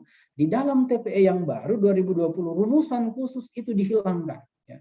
Jadi tidak ada lagi rumusan khusus untuk hari Minggu. Karena rumusan itu memang tidak ada di dalam misalnya Romawi. Juga misalnya ada perubahan terjemahan, saya tentu tidak lihat satu-satu, saya hanya ambil contoh, misalnya rumusan permohonan untuk gereja yang hidup. Bunyinya, Bapa perhatikan gelar gerejamu yang tersebar di seluruh bumi, sempurnakanlah umatmu dalam cinta kasih, terus dalam persatuan dengan paus kami, uskup kami, serta para imam, diakon, dan semua pelayan sabdamu. Ini rumusan TPE 2005. Tapi di dalam TPE 2020 dirumuskan begini. Ingatlah Tuhan akan gerejamu yang tersebar di seluruh bumi agar engkau menyempurnakannya dalam cinta kasih, dalam persatuan dengan paus kami dan uskup kami serta semua rohaniwan. Ini contoh perubahan ya. Jadi teks Latin ex universo clero diterjemahkan sederhana sekali, semua rohaniwan. Ya. Ini juga yang tadi yang saya jelaskan contoh perubahan doa syukur agung untuk berbagai kepentingan. Yang dalam TPE 2005 itu persis namanya doa syukur agung ke-7 dengan 4 prefasi. Prefasi 1, 2, 3, 4 dan teks kudus sampai doksologi akhir itu sama. Nah, sekarang di dalam TPE 2020 yang doa syukur prefasi-prefasi ini ternyata doa syukur agung ke-7 itu sebenarnya ada 4 doa syukur agung. Ya. Ini 4 doa syukur agung sama, teks dari kudus sampai doksologi itu sama. Seperti itu. Pengaturan ini sesuai dengan misalnya Romawi. Ritus komuni, ya untuk Bapak kami persis sama, hampir tidak ada perubahan untuk umat. Sangat jelas ini kadang-kadang ditanyakan oleh umat bagaimana sikap sebenarnya umat dalam Bapak kami. Dalam rubrik itu dikatakan imam ia atau imam merentangkan tangan dan bersama umat ia melanjutkan. Jadi yang merentangkan tangan itu hanya imam. Simbolisme untuk para imam tentu ini ada perubahan sedikit juga soal perubahan rumusan ya. Dan ini perlu sekali lagi pembiasaan. Ini hanya soal perubahan rumusan. Nah, ini doa damai juga. Ini perubahan rumusan tapi sangat menonjol. Kita sudah terbiasa membawakan rumusan doa damai dengan kalimat yang tidak langsung. Misalnya, saudara, jadi mulai dengan ajakan. Saudara-saudari Tuhan Yesus Kristus bersabda kepada para rasul, damai-Ku tinggalkan bagimu, damai-Ku kuberikan kepadamu. Marilah kita mohon damai kepadanya. Dan mulai dengan doa. Nah, di dalam TPE yang baru 2020 itu persis terjemahannya seperti di dalam teks Latin. Bukan ajakan kepada umat, tetapi memang benar-benar sebuah rumusan doa yang menyapa Kristus secara langsung. Jadi doa damai mulai dengan Tuhan Yesus Kristus. Engkau telah bersabda kepada para rasul, damai-Ku tinggalkan bagimu, damai-Ku kuberikan kepadamu, dan seterusnya. Ini perubahan yang sangat cukup menonjol. Jadi teks doa damai dibawakan dalam bentuk doa yang dialamatkan secara langsung kepada Tuhan Yesus Kristus. Ya. Dan menurut rubrik, imam memulai doa damai dengan tangan terentang dan mengakhirinya dengan mengatupkan tangan. Juga masih berkaitan dengan salam damai. Rubrik 2020 itu melengkapi Jadi ada pola lagu yang dilengkapi, juga rubrik menambahkan misalnya, dan semua saling menyatakan salam damai dan cinta kasih menurut kebiasaan setempat, imam memberikan salam damai kepada diakon atau pelayan. Jadi sedikit ada tambahan keterangan berkaitan dengan salam damai. Yang terakhir itu pemecahan roti. Nah, ini juga bukan terakhir, sorry. Ini juga soal terjemahan yang perlu diperhatikan oleh para imam, ya, soal perubahan terjemahan.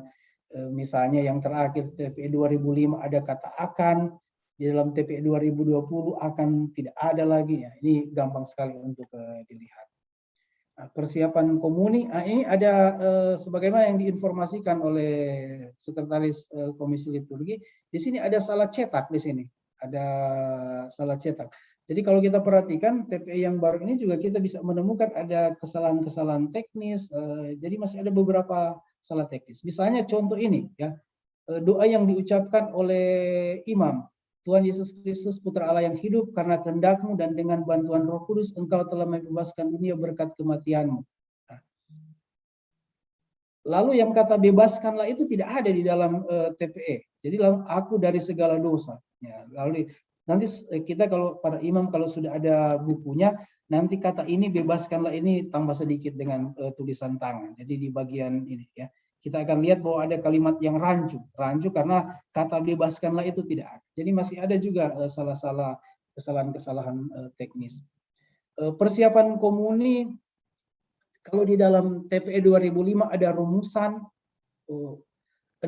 ada 6 rumusan pada saat imam mengangkat hosti. Kalau di dalam TPE 2020 itu hanya ada 1 rumusan. Nah, tapi ini ada perubahan yang cukup menonjol juga dan tentu perlu pembiasaan. Sudah lama kita terbiasa dengan rumusan yang kita sudah hafal. Ketika kita mengangkat hosti di atas patena atau piala, kita mengatakan inilah anak domba Allah yang menghapus dosa dunia, berbahagialah kita yang diundang ke perjamuannya. Di dalam TPE yang baru ada rumusan yang ya memang sesuai dengan teks Latin. Lihatlah anak domba Allah, lihatlah dia yang menghapus dosa dunia, berbahagialah saudara-saudari yang diundang ke perjamuan anak domba. Nah, ini tentu perlu pembiasaan dari kita para imam. Persiapan komuni, ya.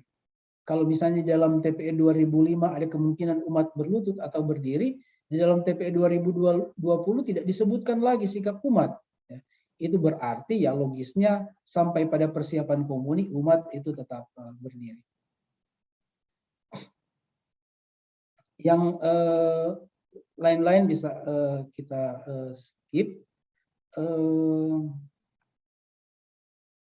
Saya langsung saat hening itu ya, doa sesudah komuni itu nah ini juga untuk doa sesudah komuni ada sesuatu yang baru.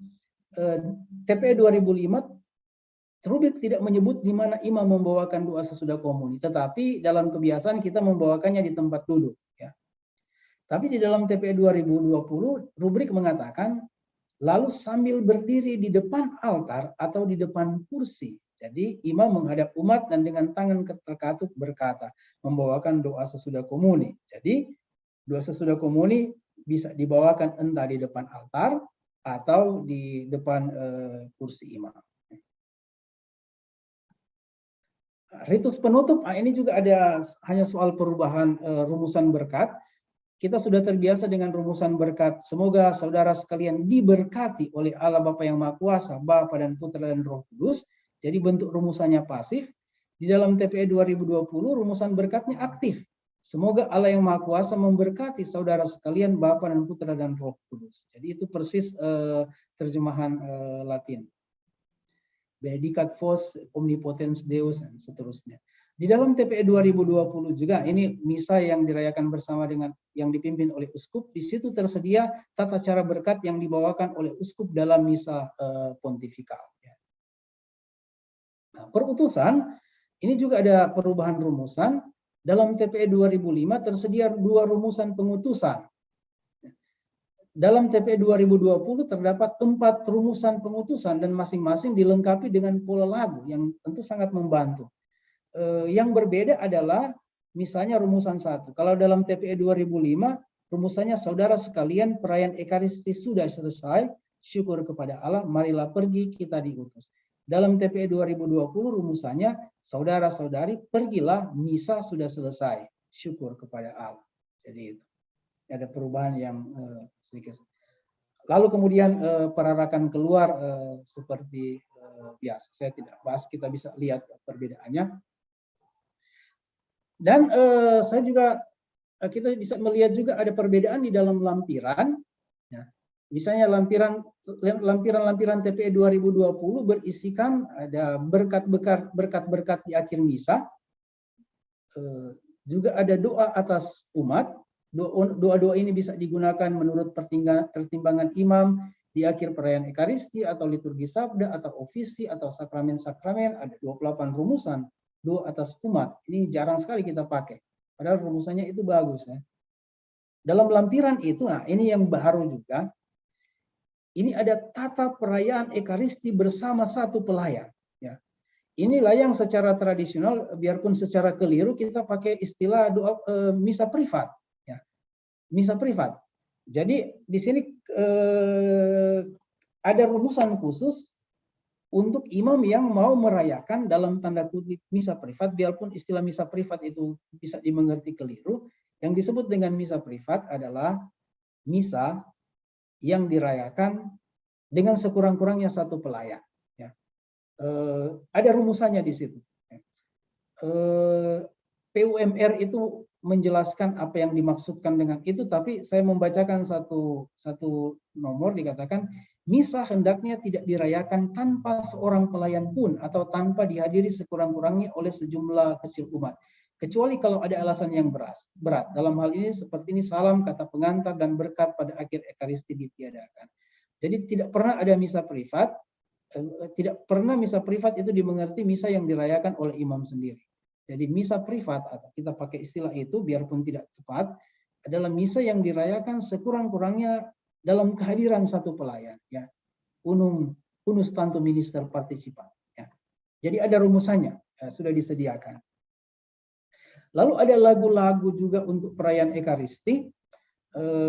Lagu-lagu, ada lagu-lagu yang menarik adalah ini, dalam TPE yang baru itu disediakan pola lagu untuk yang disebut dengan pengumuman Paskah atau pesta-pesta yang berubah tanggalnya. Itu yang disebut dengan Noveritis, yang biasanya dibuat pada hari penampakan Tuhan. Ya.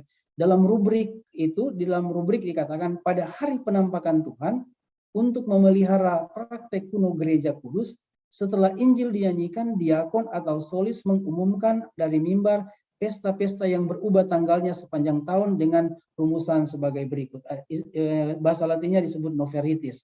Kata-katanya, saudara-saudara terkasih, hendaklah kalian ketahui, dilengkapi dengan pola lagu. Ini sebenarnya sebuah tradisi yang kuno. Pada hari penampakan Tuhan diwartakan perayaan-perayaan yang berubah-ubah karena tergantung dari jadwal perayaan Paskah, misalnya kapan tahun ini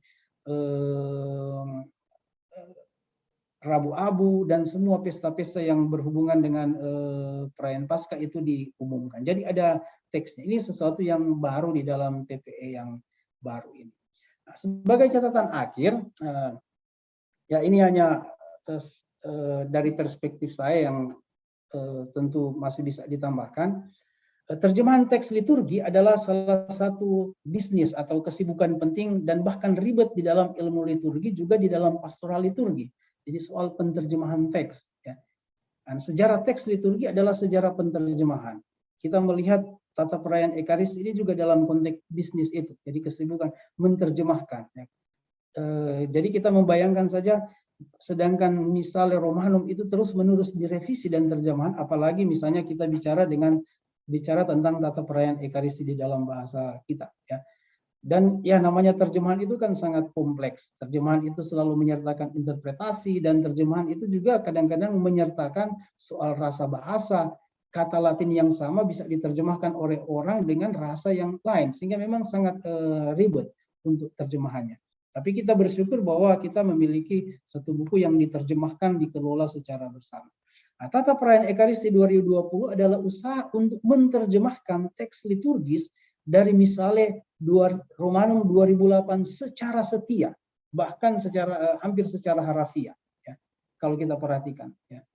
Beda dengan 2005 yang terlalu kebanyakan interpretasi atau tambahan-tambahan kebiasaan lokal. Ya. Jadi selain terjemahan yang setia dengan teks asli, ada juga beberapa adaptasi atau penyesuaian teks ataupun tata gerak yang masih kita bisa lihat di dalam misalnya Tata Perayaan Ekaristi 2020. Nah, ini tentu ini persoalan akademis. Problem dalam penerjemahan teks liturgi adalah ada ketegangan antara terjemahan ad literam, harafiah, dan terjemahan ad sensum sesuai makna. Ya. Dan ini bisa juga dilihat dan ini menjadi satu persoalan yang sangat ribet, ya. Contohnya dalam terjemahan kata-kata kisah institusi, ya. Ini kalau kita lihat teks Latinnya, misalnya accipite et mandukate ex eo omnes, ini diterjemahkan secara harafiah. Jadi ad literam ex hoc omnes itu diterjemahkan secara harafiah, ad literam.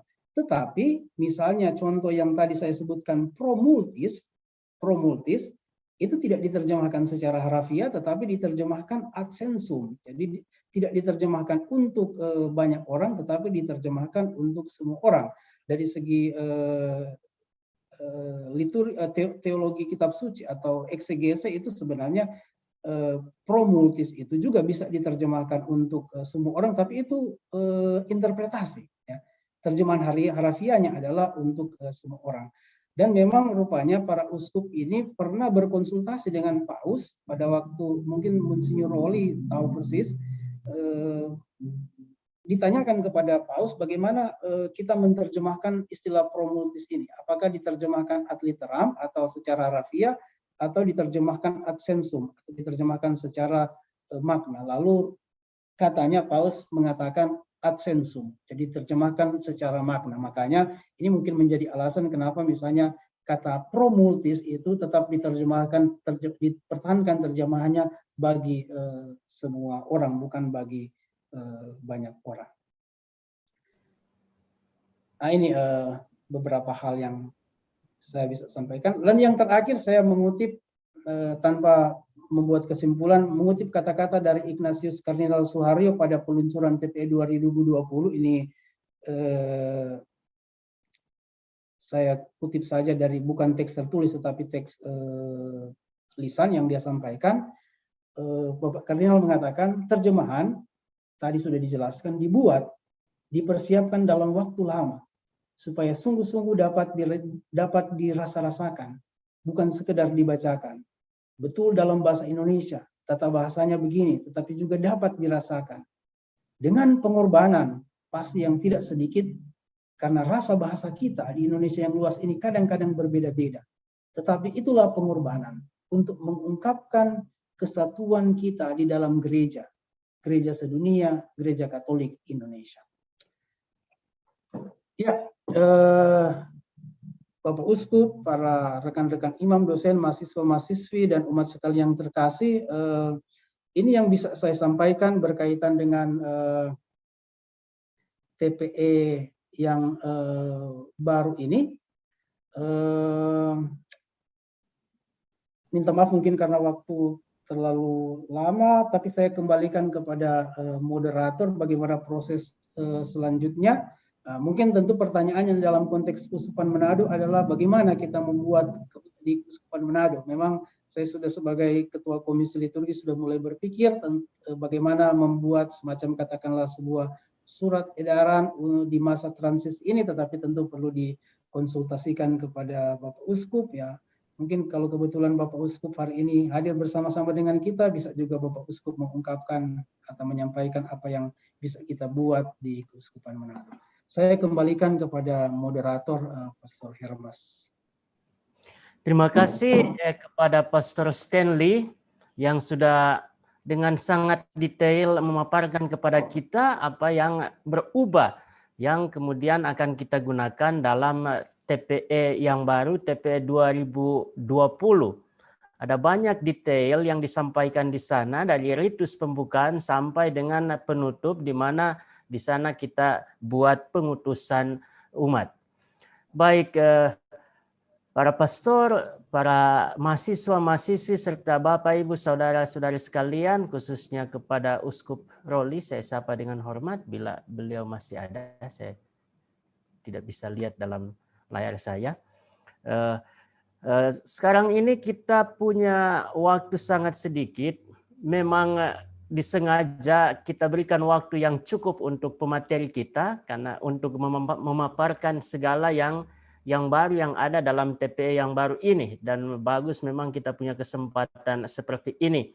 Tapi saya kira kita punya waktu sedikit untuk bisa bertanya kepada pemateri kita, Pastor Stanley, yang supaya kita bisa juga mendapat pencerahan yang pasti banyak yang ingin diketahui dan ingin kita dapatkan konfirmasi supaya jelas, terutama untuk hal-hal praktis. Jadi misalnya di sini ada beberapa pertanyaan yang sudah muncul. Ada 2 pertanyaan yang sudah muncul yang berhubungan dengan umat. Yang dijelaskan oleh Pastor Stanley itu banyak berhubungan dengan imam. Tapi dengan umat ini tentu mereka ingin tahu dan juga bisa dijelaskan oleh kita supaya bisa jadi pegangan. Misalnya dalam komuni kudus, dalam persiapan. Jadi ketika imam atau uskup mengangkat hosti kudus dan mengajak umat, lalu kemudian nanti umat akan menjawab, itu sikap badan mereka, gesturnya itu bagaimana? Di sana dalam PME, dalam yang dijelaskan oleh Pastor Stanley, umat mesti berdiri, tapi kita sudah terbiasa misalnya berlutut. Pertanyaannya, apakah memang harus berdiri dan tidak bisa berlutut atau bisa berlutut? Misalnya ini tentu ingin diketahui oleh umat. Menurut pertimbangan dari Pastor Stanley itu bagaimana? Coba bisa jelaskan untuk satu hal ini. Oke, terima kasih. Memang ada slide tentang itu, tapi tadi saya lupa tidak dijelaskan. Memang sikap dasar selama 2 syukur agung adalah berdiri di dalam TPE. Tetapi di dalam pedoman umum misalnya Romanum ada dikatakan begini. Tetapi kalau misalnya umat sudah terbiasa berlutut sesudah sanctus atau sesudah kudus, maka kebiasaan itu pantas untuk dipertahankan. Ya. Jadi kita tahu di Keuskupan Manado dan di tempat-tempat lain, sesudah sanctus kita sudah terbiasa berlutut, tidak berdiri, dan ya sebagaimana kata-kata PUMR, kebiasaan itu tetap kita pertahankan. Ya. Itu jawaban singkat. Jadi kita tetap melanjutkan kebiasaan yang ada. Oke, baik. Terima kasih. Jelas jawabannya Pastor Stanley. Saya ingatkan untuk kita sekalian, sudah di-share, dibagikan di kolom chat itu link untuk daftar hadir. Silakan para pastor, mahasiswa, saudara-saudari untuk mengisi daftar hadir dan supaya juga bisa mendapatkan sertifikat kehadiran untuk webinar kita ini. Diingatkan sekali lagi untuk kerjasama mengisi daftar hadir dan juga memberikan beberapa pertimbangan input untuk kita, untuk kepentingan sekolah kita yang kita cintai ini. Baik, apakah ini ada satu pertanyaan kecil soal ini berkaitan dengan gestur juga. Jadi memang gestur, sikap badan, sikap umat ini memang jadi pertanyaan dan jadi perbincangan banyak orang. Misalnya yang jadi tentang pendupaan. Jadi dalam persembahan itu setelah umat mendupai altar dan persembahan, pelayan itu mendupai imam dan juga mendupai umat. Nah, pertanyaannya ketika pelayan mendupai umat, dia itu membungkuk menghadap siapa? Menghadap altar atau menghadap umat? Mungkin ada yang merasa kalau menghadap umat nanti dia membelakangi altar sehingga merasa tidak layak. Tapi sebenarnya itu bagaimana? Ini hal kecil sekali tapi mungkin bisa mengganggu banyak orang. Ini Pastor Stanley bisa kasih komentar. Terima kasih. Jadi selalu ada prinsip begini. Kita selalu ajarkan di PPA atau di umat, selalu ada prinsip bahwa sebelum dan sesudah mendupai entah person atau objek tertentu, orang yang mendupai itu mesti menunduk. Ya. Itu prinsipnya. Jadi siapapun, entah dia person atau benda objek, dia selalu menunduk dulu sebelum dan sesudah. Itu juga biasa kita buat kalau kita mendupai Injil kan, jadi kita menunduk dulu, mendupai, menunduk. Itu persis juga yang harus dibuat oleh para pelayan altar ketika juga mendupai umat. Ya. Dia menunduk dulu, mendupai, lalu sudah itu menunduk lagi. Itu prinsipnya. Jadi sebelum dan sesudah pendupaan, pelayan itu siapapun dia menunduk kepada objek atau benda yang didupai. Kecuali untuk imam, nah ini soal, kecuali misalnya kalau imam pada bagian persiapan persembahan mendupai bahan-bahan persembahan. Di dalam PUMR dikatakan imam tidak perlu menunduk ya, begitu. Kecuali. Baik, terima kasih Pastor Stanley, jawabannya jelas. Ada satu pertanyaan yang saya kira sangat mendasar. Ini soal penggunaan. Jadi ada TPE 2005 dan TPE 2020. Kita sudah terbiasa, sudah 10 tahun lebih menggunakannya. Dan sekarang ini memang TPE 2020 belum sampai di tangan kita sehingga para imam bisa menggunakannya. Menggunakan TPE 2005 ini. Pertanyaannya, kalau misalnya TPE 2020 sudah ada di tangan, apakah para imam karena alasan sudah sangat dekat di hati masih tetap bisa menggunakan TPE 2005 atau sama sekali tidak bisa lagi? Oke, ini pertanyaan penting. Kebetulan Bapak Uskup ada, mungkin Bapak Uskup juga bisa menyampaikan. Saya berpikir begini, mengacu juga pada apa yang dikatakan oleh Bapak Kardinal dalam launching itu. Jadi misalnya kita khusus untuk di Keuskupan Manado, jadi saya berpikir bahwa jadi TPE itu sementara dalam perjalanan pengiriman melalui kapal sehingga perlu waktu. Nah, ketika TPE itu sampai di paroki-paroki atau di pastor-pastor paroki, malah langkah pertama adalah para pastor paroki bersama dengan umat itu mempelajari, melatih umat, terutama lagu-lagu, ya. Lalu kemudian mulai menggunakannya. Dan Komisi Liturgi akan memfasilitasi dalam usaha untuk sosialisasi, melatih dan membiasakan. Mulai menggunakannya sudah bisa. Dan penggunaan masa transisi itu akan berlangsung dari sekarang, katakanlah kalau sudah ada TPS sampai dengan tanggal 1 November 2021. Itu masa transisi.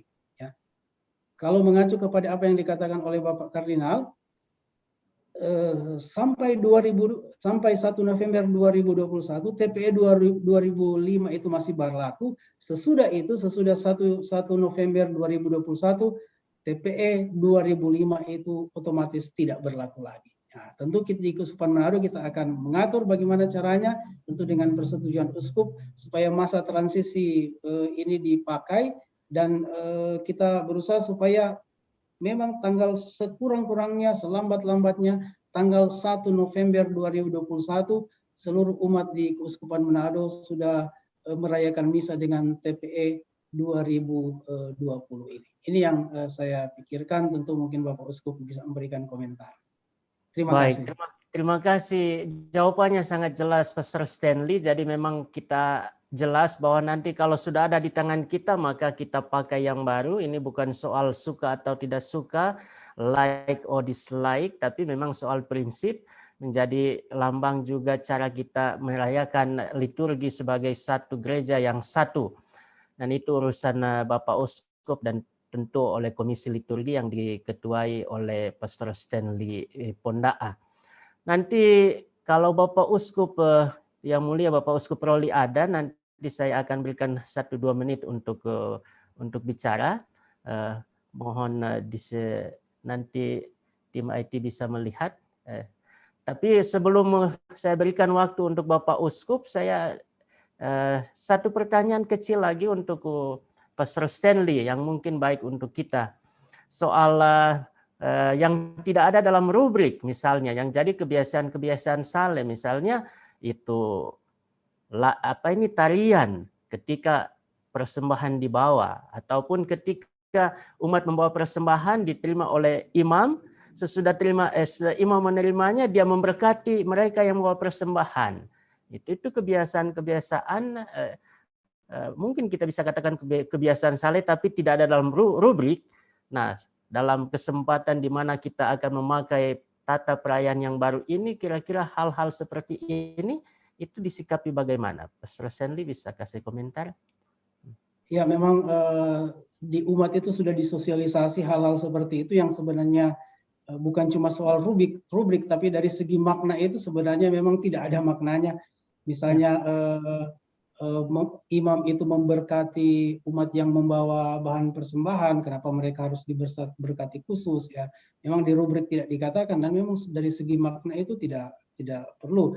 Dan memang saya perhatikan sudah dibiasakan di paroki-paroki sudah ada kebiasaan untuk itu. Sekali lagi bukan sebuah larangan atau katakanlah bukan sebuah dosa kalau misalnya imam memberkati. Tapi kalau saya sendiri biasanya tidak memberkati, dengan gestur mengucapkan semacam terima kasih. Itu juga sama dengan kebiasaan misalnya ketika umat membawa bahan persembahan, roti, anggul, telur, beras, lalu kemudian sudah diiringi oleh mistinar dengan lilin. Padahal lilin itu kan untuk mengiringi ya katakanlah tubuh Kristus ya, lambang Kristus, belum saatnya seperti itu. Nah, ini biasanya kita sudah sosialisasikan kepada umat, dan TPE yang baru ini juga akan menjadi kesempatan bagi kita untuk coba lagi untuk lebih intensif mensosialisasikan, karena ini bukan soal apa, tapi ini satu kerinduan umat sekurang-kurangnya yang saya tahu di Keuskupan Manado ketika mulai ikut sinode keuskupan beberapa tahun yang lalu, salah satu hal yang disuarakan adalah bagaimana umat bisa merayakan liturgi yang seragam, ya, bukan liturgi yang seenaknya dibuat. Nah, dalam rangka ini juga tentu bagus usulan dari Pastor Yong. Mungkin kita akan libatkan mayor untuk sosialisasi. Tentu kita bisa perhitungkan di program mayor, karena tentu sosialisasi ini satu katakanlah program yang masif karena keuskupan kita besar, sehingga kita pasti akan melibatkan juga orang-orang tertentu, dalam hal ini mungkin kelompok mayor. Ya. Baik, terima kasih Pastor Stanley, para pastor, para mahasiswa, frater, calon katekis, dan juga Bapak Ibu saudara-saudara yang terkasih. Kita sudah ada di akhir webinar kita pada malam ini. Minta maaf karena kita tidak punya waktu yang cukup, tapi saya kira apa yang dipaparkan oleh pemateri kita, Pastor Stanley, sudah membuka cakrawala kita untuk mengenai TPE yang baru ini, yang tentu kita akan pakai, dan semoga kita sudah paham dengan detail-detail yang disampaikan. Saya mau berikan waktu di akhir webinar kita ini, berikan waktu kepada Yang Mulia Bapak Uskup Roli, bila ada. Apakah Bapak Uskup bisa mendengar saya? Baik, terima kasih Pastor Hermas. Ya, halo, bisa dengar saya? Ya. Bisa Bapak Uskup, silakan. Mari. Dan selamat malam kepada peserta webinar, khususnya Pastor Stanley sebagai Ketua Komisi Liturgi Keuskupan yang sudah selamat malam ya, yang sudah membantu kita untuk melihat apa yang kelak mulai sekarang sudah menjadi pegangan TPE yang baru 2020. Sebenarnya saya tidak bergabung di sini ya, tapi waktu bicara makan malam tadi dengan Pastor John, kita dengar ada webinar untuk ini ya, dalam rangka seperti tadi dikatakan ulang tahun STF ke-51 ya, lalu Pastor John share linknya ya, dan sudah saya mau ikut saja mendengarkan apa yang disampaikan, karena saya tahu dari Pastor Stanley nanti akan direncanakan untuk sosialisasi kepada semua pastor pada waktunya, karena buku-buku juga belum ada ya, baru 3 buku seperti tadi sudah disampaikan. Dan tadi saya lihat ada usul-usul bagaimana kemudian melibatkan tentu juga perwakilan dari paroki-paroki, yaitu bisa dilihat bagaimana caranya nanti. Malah saya lihat juga ada usul ini bulan Maria ya, ada umat kumpul-kumpul, bagaimana caranya memanfaatkan timing ini dah. Tiap malam orang berkumpul walaupun mungkin buku belum ada, tapi keterangan tadi sudah banyak membantu kan, sehingga sudah ada persiapan mental. Walaupun seperti tadi Pastor Stanley mengutip Kardinal Suharja menyampaikan bahwa yang 2005 masih bisa digunakan sambil membanding-banding, tapi sudah mulai juga digunakan yang baru begitu ya. Dan ada batas waktunya sampai dengan 1 November yang 2005 disimpan dalam arsip atau bagaimana. Saya kira itu saja yang saya mau sampaikan ya. Mungkin bagaimana caranya Komisi Pastor Stanley dengan timnya berpikir memanfaatkan timing ini kan bulan Maria, ketika umat kumpul walaupun buku belum ada, bisa mulai disosialisasikan secara sederhana apa yang mesti dipersiapkan. Dan oh ya, ada penekanan yang jelas waktu itu. Ini memang pertama-tama ditujukan dulu pada para pastor, ini buku ini, supaya para pastor menguasai buku ini ya. Dan ya tentu kemudian lalu jelas pastor bersama dengan umat dalam merayakan Ekaristi. Apa yang mesti diperhatikan seperti tadi sudah ditanya-tanyakan ya. Bagaimana sikap umat, bagaimana ini, bagaimana itu ya. Itu saja yang saya mau sampaikan. Terima kasih untuk kesempatan mengikuti bedah TPE 2020.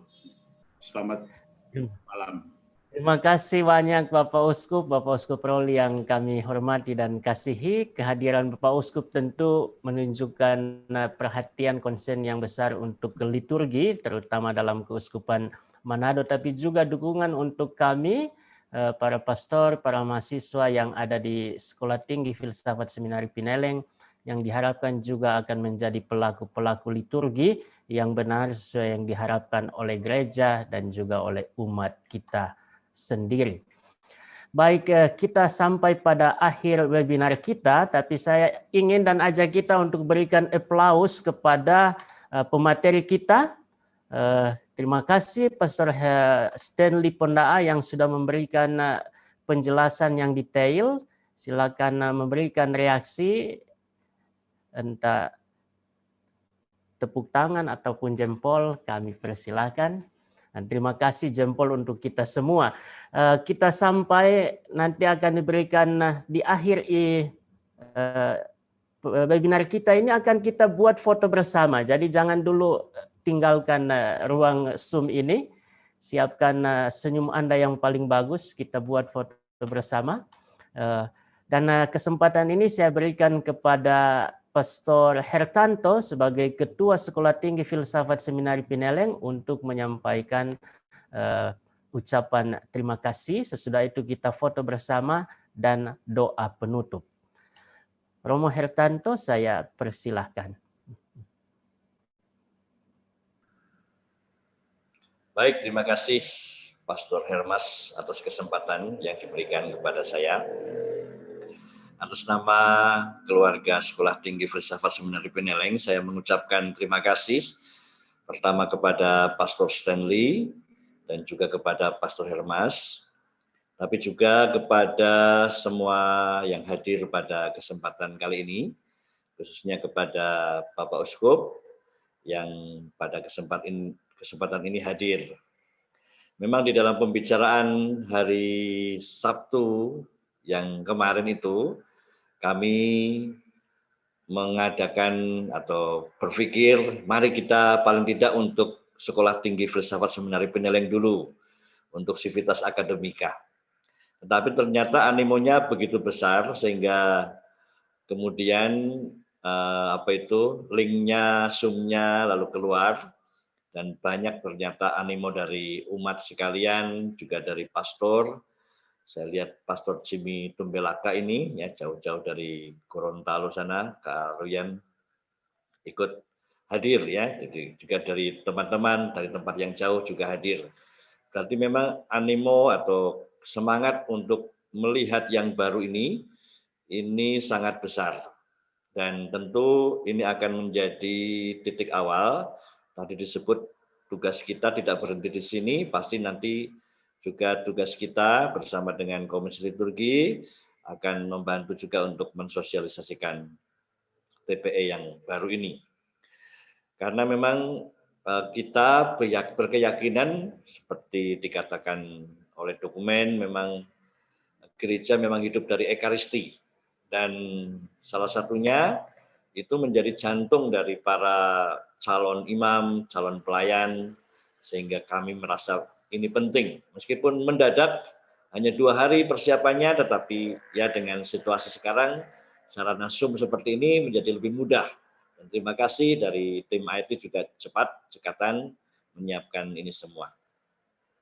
Dan saya mengucapkan sekali lagi terima kasih kepada narasumber, kepada moderator, dan kepada kita semua. Dan tadi disebut ini kebetulan berkenaan juga dengan 51 tahun pengakuan pemerintah terhadap eksistensi STFSP, dan saya harap bahwa ini juga menjadi satu momen kita mau menunjukkan kita ingin terlibat ya di dalam pembinaan umat, di dalam pelayanan, dan di dalam juga pertumbuhan iman. Dan hari ini kita mempunyai tema yang baik sekali tentang tata pelayanan Ekaristi yang baru. Tentu masih ada lagi diskusi yang lebih dalam, yaitu tentang makna dogmatisnya, makna rohaninya dari Ekaristi itu, dan tentu itu akan kita buat pada kesempatan-kesempatan ke depan. Sekali lagi terima kasih atas kita semua, dan saya berharap bahwa acara ini boleh memberi kepada kita wawasan, tapi juga semangat untuk merayakan perayaan Ekaristi, semangat untuk dekat dengan Tuhan, dan merayakan misteri anugerahnya yang sangat istimewa. Selamat malam, terima kasih. Sampai jumpa nanti di kesempatan lain. Baik, terima kasih banyak Pastor Hertanto, Ketua Sekolah Tinggi Filsafat Seminari Pineleng yang sudah memberikan ucapan terima kasih. Kemudian saya akan serahkan waktu ini kepada Frater Christian Ponto untuk memimpin kita dalam foto bersama dokumentasi. Lalu juga nanti ada doa penutup untuk mengakhiri webinar kita pada malam ini. Frater Christian, silakan.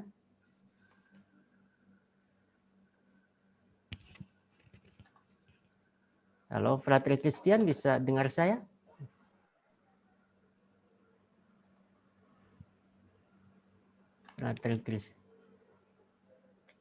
Frater Christian, mic-nya masih off. Mic-nya masih off. Di unmute ya? Ya.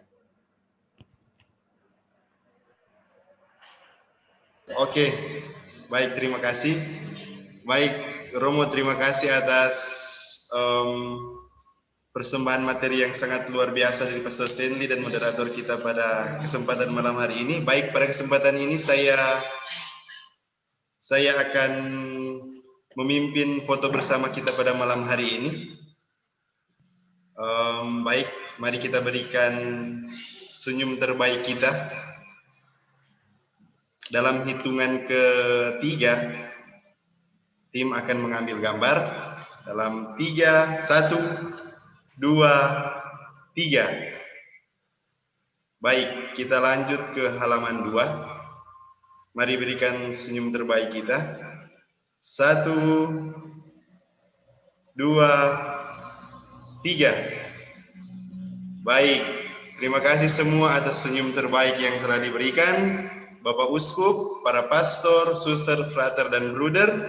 Baiklah, kita akan memasuki acara kita yang terakhir, kegiatan kita yang terakhir dalam rangkaian webinar kita pada malam hari ini, yaitu doa penutup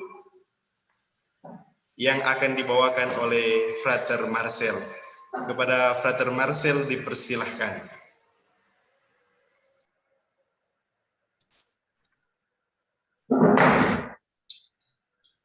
Yang mulia Bapak Uskup Monsinyur Roli Untu MSc, yang kami hormati para pastor, yang kami kasih para frater, suster, bruder, mahasiswa, dan yang sangat kami cintai, umat sekalian yang telah mengikuti acara pada malam hari ini. Untuk menutupi seluruh rangkaian kegiatan kita pada malam hari ini, marilah kita mohon berkat Tuhan untuk perjalanan kita selanjutnya.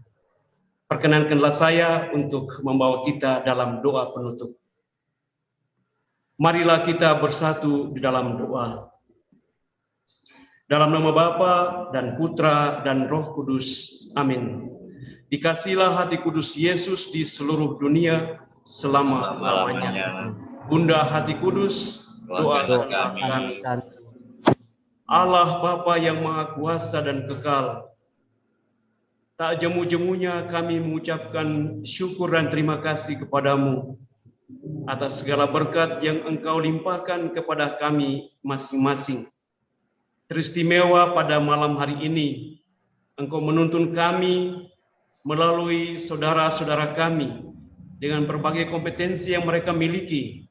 Mereka membagikan talenta mereka untuk kami, yaitu pembedahan sekaligus juga mensosialisasikan TPE 2005 dan TPE 2020 ini. Semoga perubahan-perubahan ini menghantar kami untuk semakin dekat denganmu dan juga untuk semakin memperbaharui hidup kami, untuk sekaligus juga mewartakan kasih-Mu itu kepada semua orang di dalam kehidupan kami. Pada kesempatan yang baik ini ya Bapa, berkatilah seluruh tenaga pastoral yang ada dimanapun saja mereka berada. Semoga pengetahuan, pemahaman yang kami dapati pada malam hari ini membawa kami untuk semakin bersatu denganmu dan juga bersatu dengan umatmu dalam perayaan-perayaan kudus yang hendak kami lakukan. Kami mohon juga berkat-Mu untuk para imammu di seluruh dunia, teristimewa di keuskupan kami dan dimanapun juga yang ada di Indonesia. Semoga berkat rahmat-Mu itu senantiasa Engkau berikan kepada mereka, supaya keberanian untuk mewartakan sabda-Mu semakin nyata di tengah-tengah kehidupan pastoral kami. Ya Bapa, di akhir acara ini kami hendak mohon tuntunan-Mu dan berkat-Mu untuk kami pada malam hari ini. Semoga berkat-Mu itu dapat kami wujud nyatakan di dalam kehidupan kami sehari-hari. Dikau kami puji kini dan sepanjang masa. Amin. Dalam nama Bapa dan Putra dan Roh Kudus. Amin.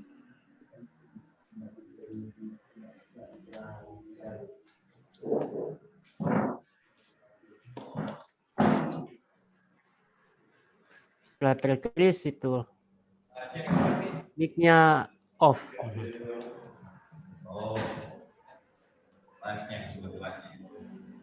Hermas langsung tutup saja. Oke, baik. Dengan demikian webinar kita pada malam hari ini sudah selesai. Terima kasih kepada kita semua yang sudah hadir berpartisipasi. Saya lihat yang hadir itu